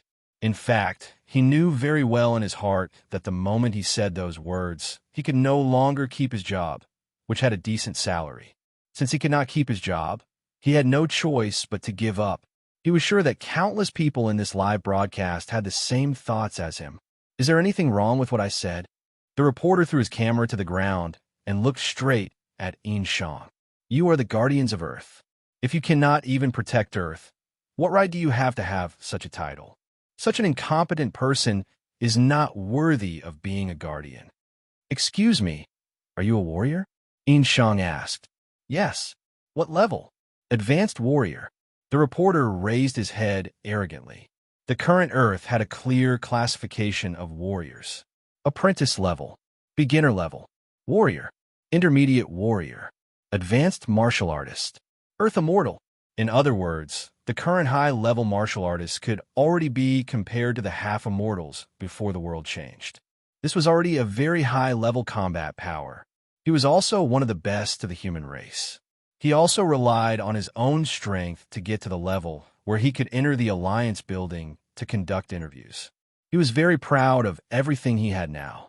In the face of the reporter's reply, Inshang's expression remained unchanged. He silently looked at the reporter. Then, may I ask how many dire beasts you have killed? What is the highest level of dire beast? Thousands. The reporter did not hesitate. The highest level of dire beast. I once killed a dire beast that was about to enter the Earth God level. How much? This time, the reporter was not as arrogant as before. He hesitated for a while before speaking. 1. So what? You can ask anyone here if they have killed any Earth immortal level ferocious beasts. Don't even talk about killing it. Just seeing it would scare you. The reporter scanned his surroundings. Countless people subconsciously lowered their heads when they met his gaze. Indeed, among them, most of them were just beginner warriors. They were not qualified to fight an Earth God. Then I have another question. If you were to kill a human immortal level beast, would you be confident? Inshang asked. How is that possible? The reporter panicked. Inshang's question was simply nonsense. How could a high-level martial artist kill a human immortal level beast? You can't, right? Inshang narrowed his eyes. Then do you know how many dire beasts I have killed? Do you know how many humans with human intelligence I have killed? Do you know what the highest level of enemy I have killed is? I don't care what you do. The reporter rebuked. Let me tell you right here. The number of dire beasts and demons I have killed is more than 7 digits. Maybe even more. 8 digits, 9 digits. That is no longer important to me. Anyway, I have killed a lot. The highest level I have killed is an Imperial Emperor. I helped the Emperor Star kill a God Emperor. Do you know what a God Emperor is? It is more than 10 levels higher than the Earth God level you mentioned. Inshang's tone was calm. These records were all from a long time ago. If he could totally kill a cosmic system state now. It was just that he had never encountered such an enemy. Why are you telling me all this? To show off your power? The reporter yelled. I feel sorry for your thoughts. Inshang sneered. I'm just telling you the truth. I have more combat experience than you.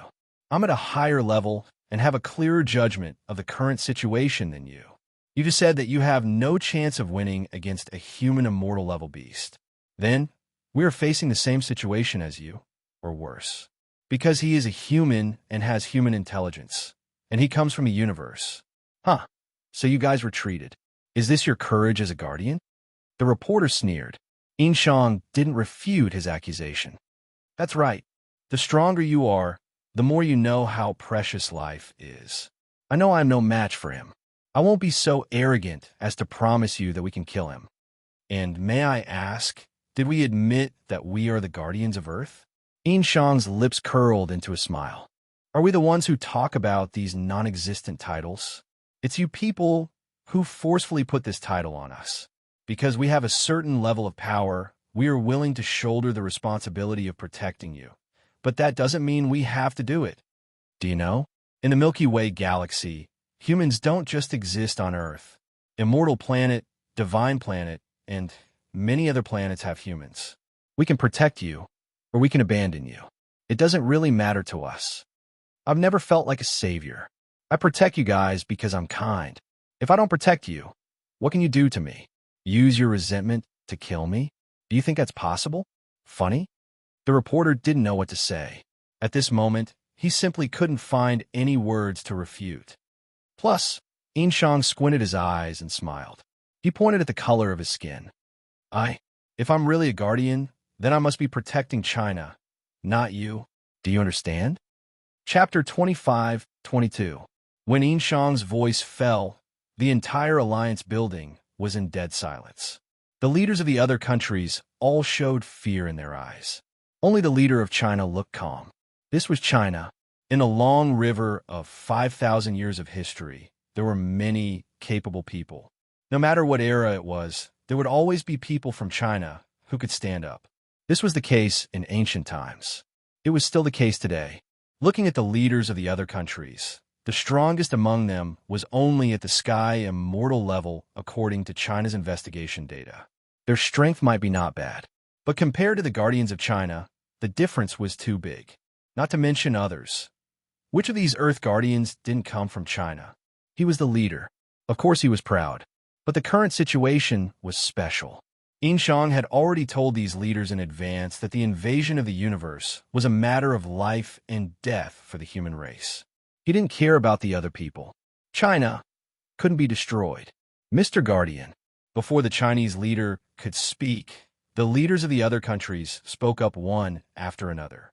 You were just joking, right? Mr. Guardian, I believe that with your strength, you have the entire human race in your heart, right? That's right. Mr. Guardian must be joking. Who invited this reporter just now? Drag him out and destroy him with a laser gun. The leaders placed all the blame on the reporter. As soon as the words fell, people rushed out. These people were all high-level warriors, the top warriors of the human race. The reporter's face instantly turned as white as paper. His eyes were filled with fear as he looked at the people rushing towards him. Forget it. At this moment, Inshang silently shook his head. He's a high-level warrior after all, a rare elite among the human race. Leave him alive and bring him out. Hearing Inshang's words, the reporter immediately sat on the ground, letting the warriors drag him out of the alliance building. At this moment, Inshang slowly spoke. What I said just now could be a joke, or it could be the truth. Mr. Guardian, the invasion of the universe's alien races has given us a headache, but even so, we are still actively responding.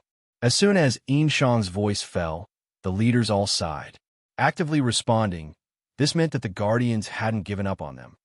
But even if we do this, it doesn't mean that we humans can slack off. Inshang suddenly changed the topic. The main topic of this meeting is also this matter. I saw the laziness of us humans on Earth. Hearing this, The expressions of the leaders of the various countries changed. Actually, even if Yin Shang didn't say it, these leaders knew that there were many such people in their countries. Even Huaxia was one of them. This kind of slacking is very difficult to deal with. Could it be that whoever slacked off would die? This was clearly not the way to deal with the problem. They had also thought of various regulations to stimulate the people's cultivation. For example, how much money and resources one could receive at a certain level, and what kind of benefits one could enjoy. Even so, it still couldn't arouse their enthusiasm. The leaders had also been troubled by this. I'm really distressed. Before the crisis, the human race on Earth still maintained their previous attitude towards life. Perhaps it hasn't been long since Earth underwent the mutation, but that's no reason for you to slack off. As you can see right now, there are already aliens invading. Facing the live broadcast camera, Yin Shang sighed deeply. This invasion is a signal. We have already begun to connect with the universe. In the future, there may be more universe invaders entering our Milky Way galaxy and coming to our Earth. We can hold them off once, twice. Can we hold them off forever? I hope so, but this is just a hope. Undeniably, the time we have been in contact with the universe is too short. Outside the Milky Way galaxy, the human race in the universe may have cultivated for tens of thousands of years, millions of years, tens of millions of years. But we have only been here for a few short years. This is unfair. Yin Shang's tone was very gloomy, and the entire Alliance building was shrouded in this gloomy atmosphere. Just then, Yin Shang changed the topic. But this world has never been fair to me. It's the same for our Earth and the universe. Those invaders won't be merciful to us just because we have only awakened for a short time. This isn't an invasion game, and they will provide us with a novice protection period. They know that we are weak. They will pounce on us like wolves and dogs, exploit us, enslave us, and make us their livestock. Inexplicably, the eyes of the Chinese leader turned red. In this aspect, he could empathize with them the most. Countless Chinese compatriots sitting in front of the TV also had red eyes. This was because China had experienced all of this before, and those invaders were standing in the Alliance building.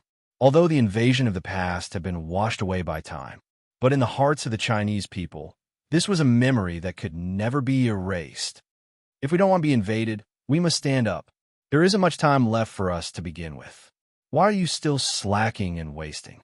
Do we really have to wait for the universe's aliens to fly their spaceships right in front of our faces before we can wake up? But, at this moment, another reporter in the Alliance building frowned. Mr. Guardian, as you just said, even the high and mighty, you don't have full confidence in defeating the invaders. Even someone as high and mighty as you doesn't have full confidence in defeating the invaders. We are more than 10 levels below you. So how can we possibly catch up to you? It's not too late to wake up now. Yin Shang smiled at the reporter. If you don't work hard, then you will forever be weak. If you work hard, then there is a chance of survival. We will do our best to buy time for you.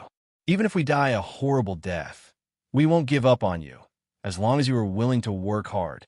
But if you continue to slack off, I can only apologize to you. We will give up on you, because we can't see any hope in you. Right here, I declare, when the invaders really leave us with no way to defend against them, we will not give up on any hard-working Earthlings. We have spaceships and survival bases, but the number is limited. Those who slack off will be abandoned outside, including China. Yin Shang turned back and looked at the Chinese leader. If the Emperor's star sees the citizens of China slacking off to this extent, I believe he will be heartbroken. Emperor's star. The faces of the various leaders suddenly turned cold. Mr. Guardian, may I know where Mr. Yi is now? Emperor's star. Yin Shang looked up at the sky outside. He is forging ahead for the entire Milky Way.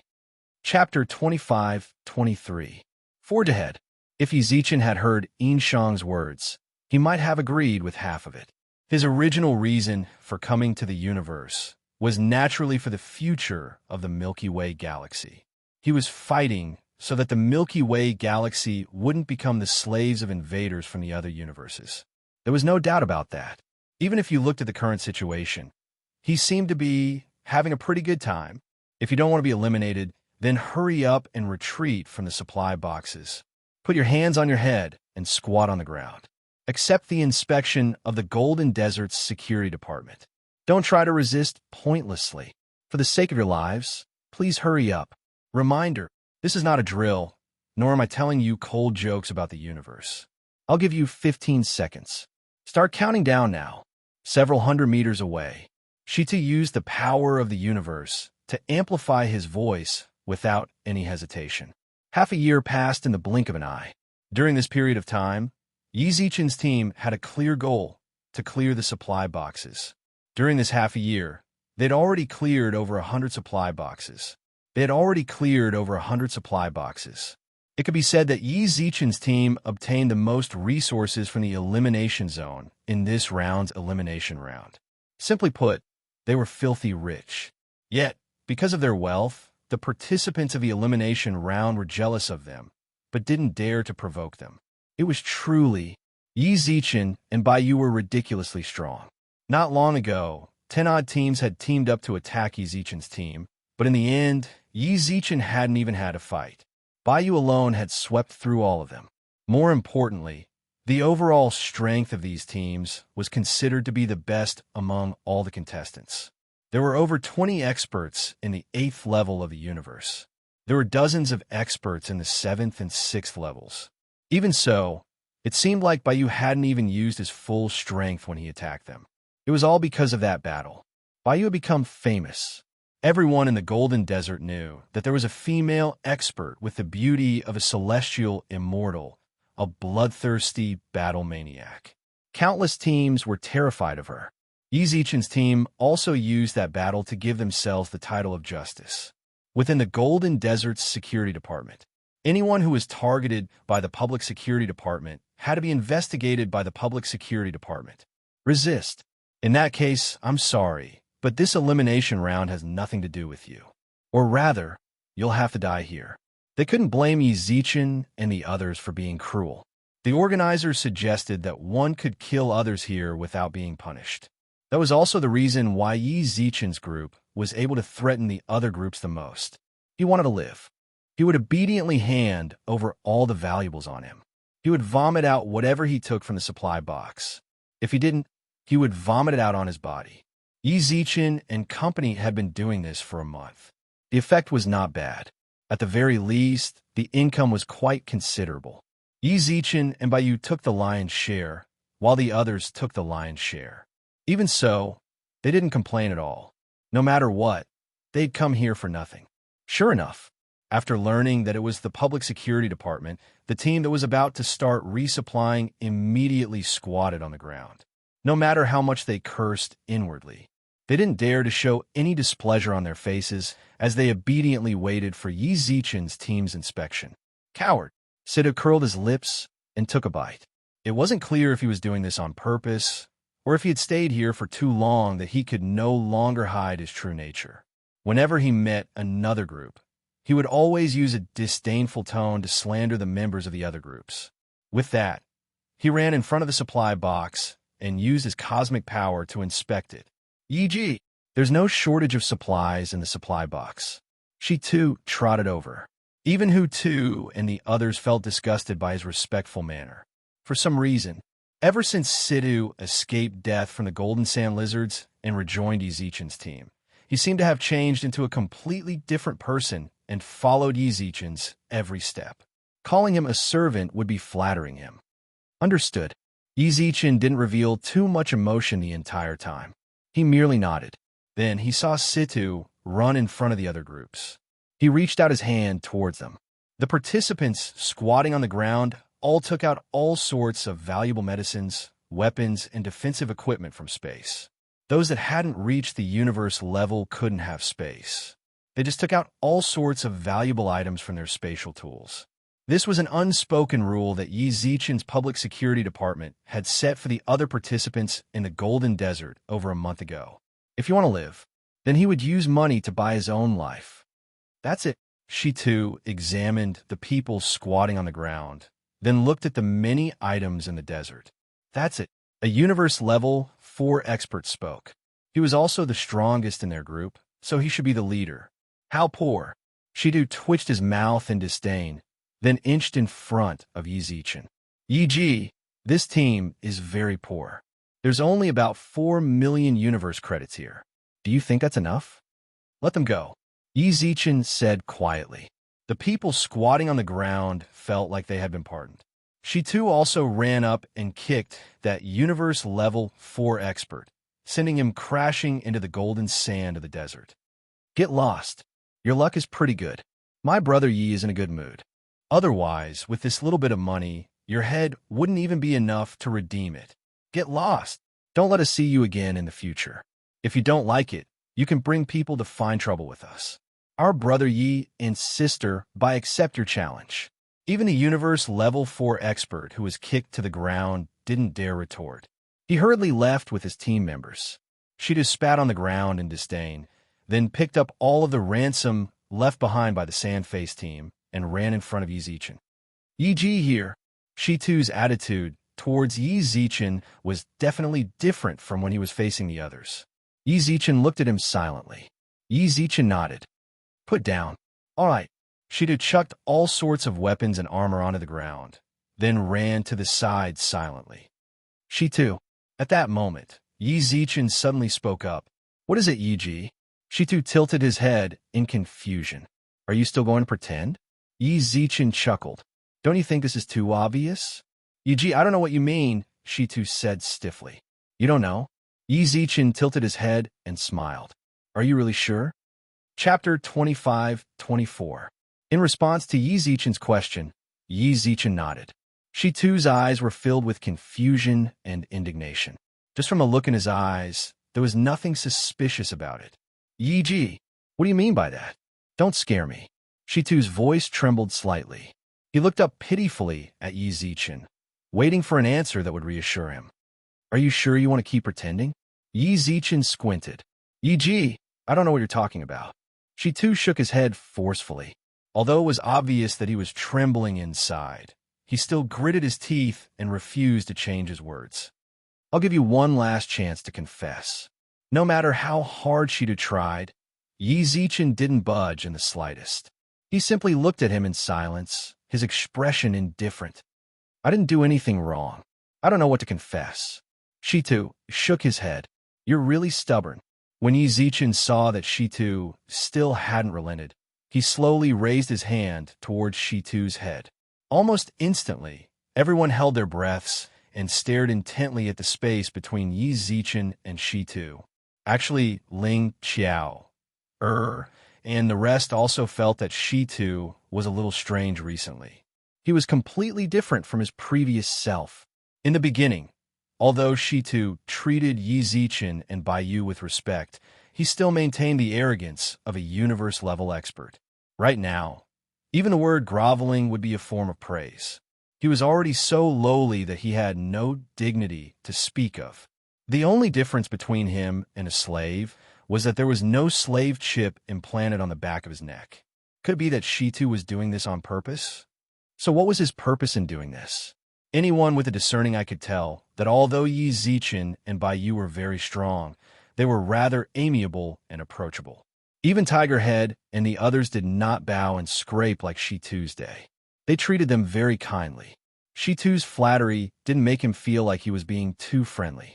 Shitu couldn't help but gulp when he saw Yi Zichen's hand reach towards him. He clenched his teeth and clenched his fists.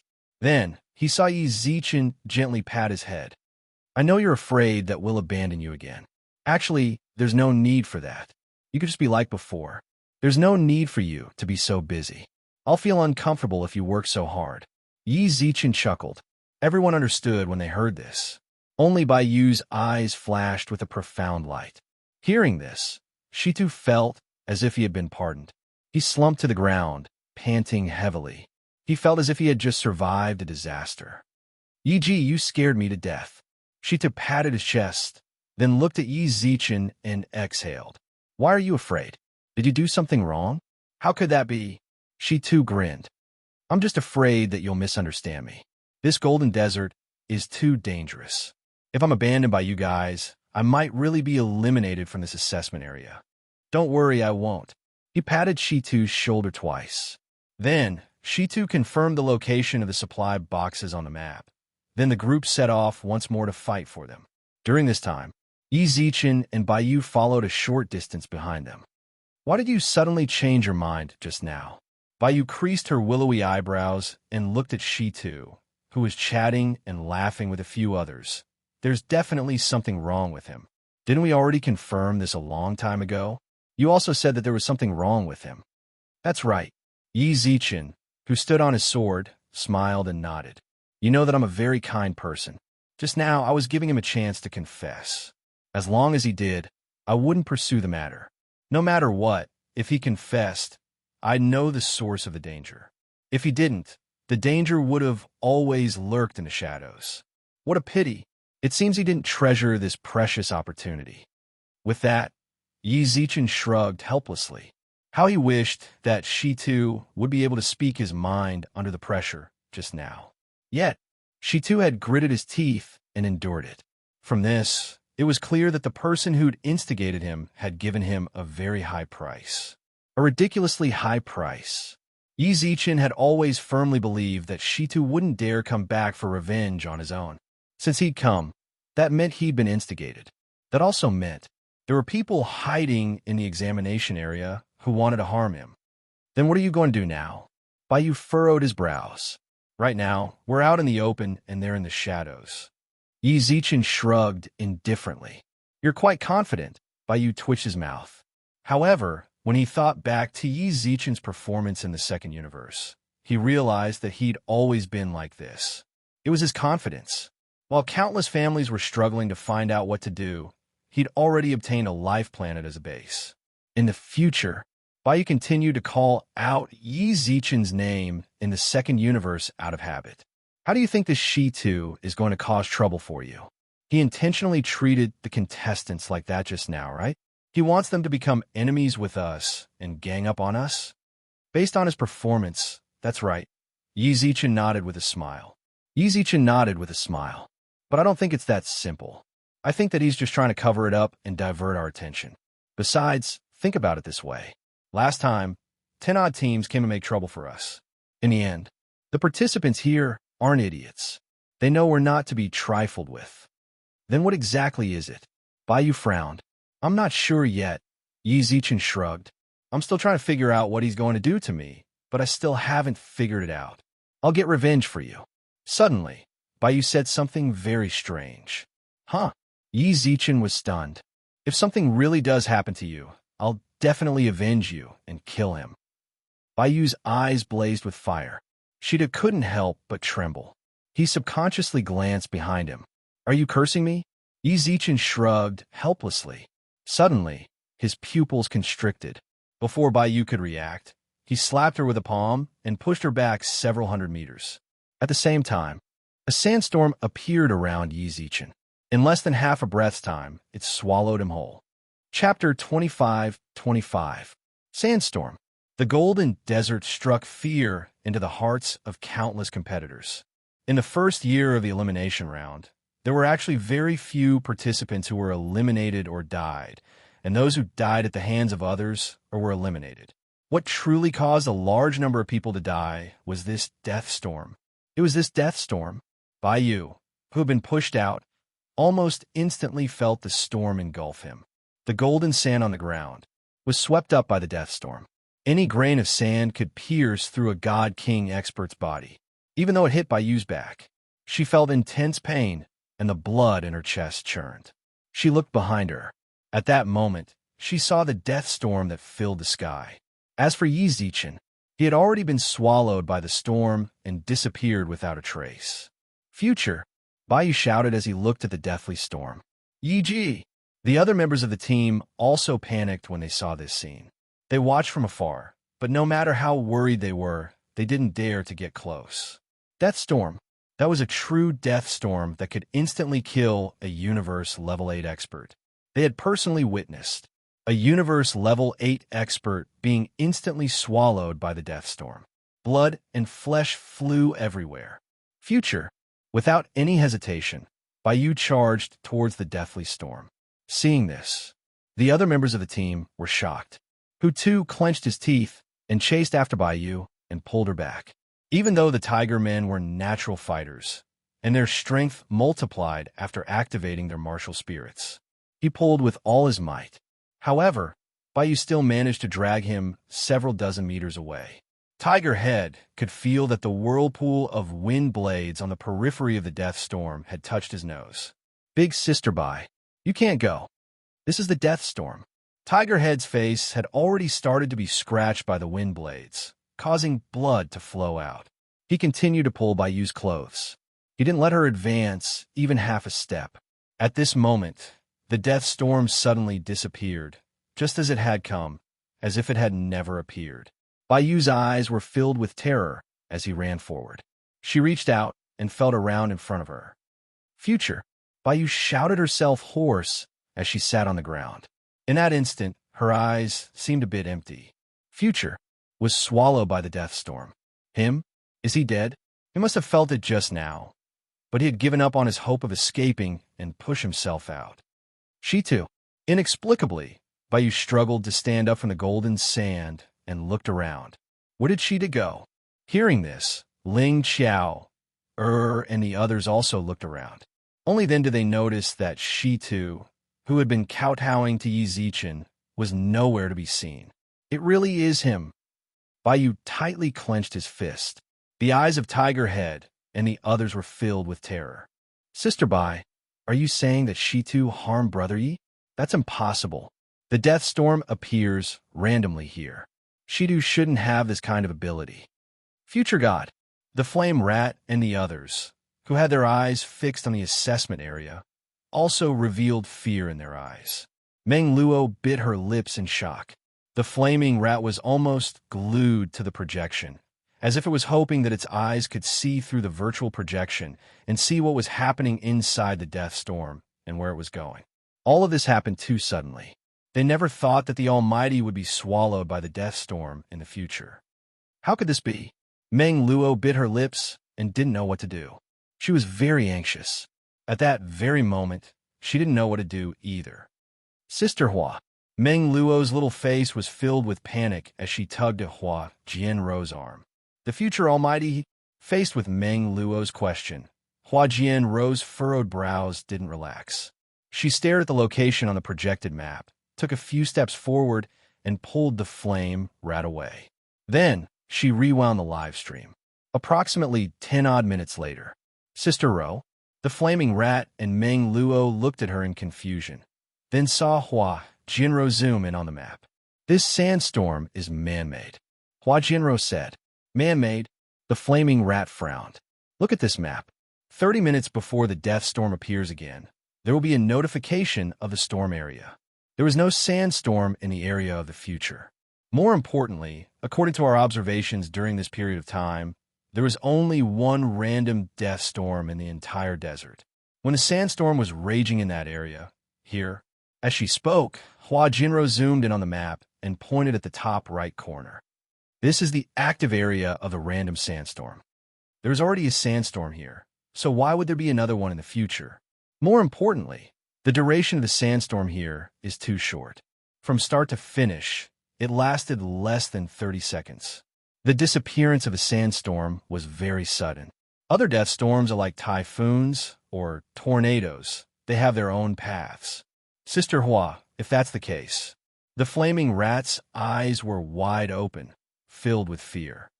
Could someone be plotting against future God? Not necessarily. Hua Jianrou shook her head. It could also be a plot against Baiyu.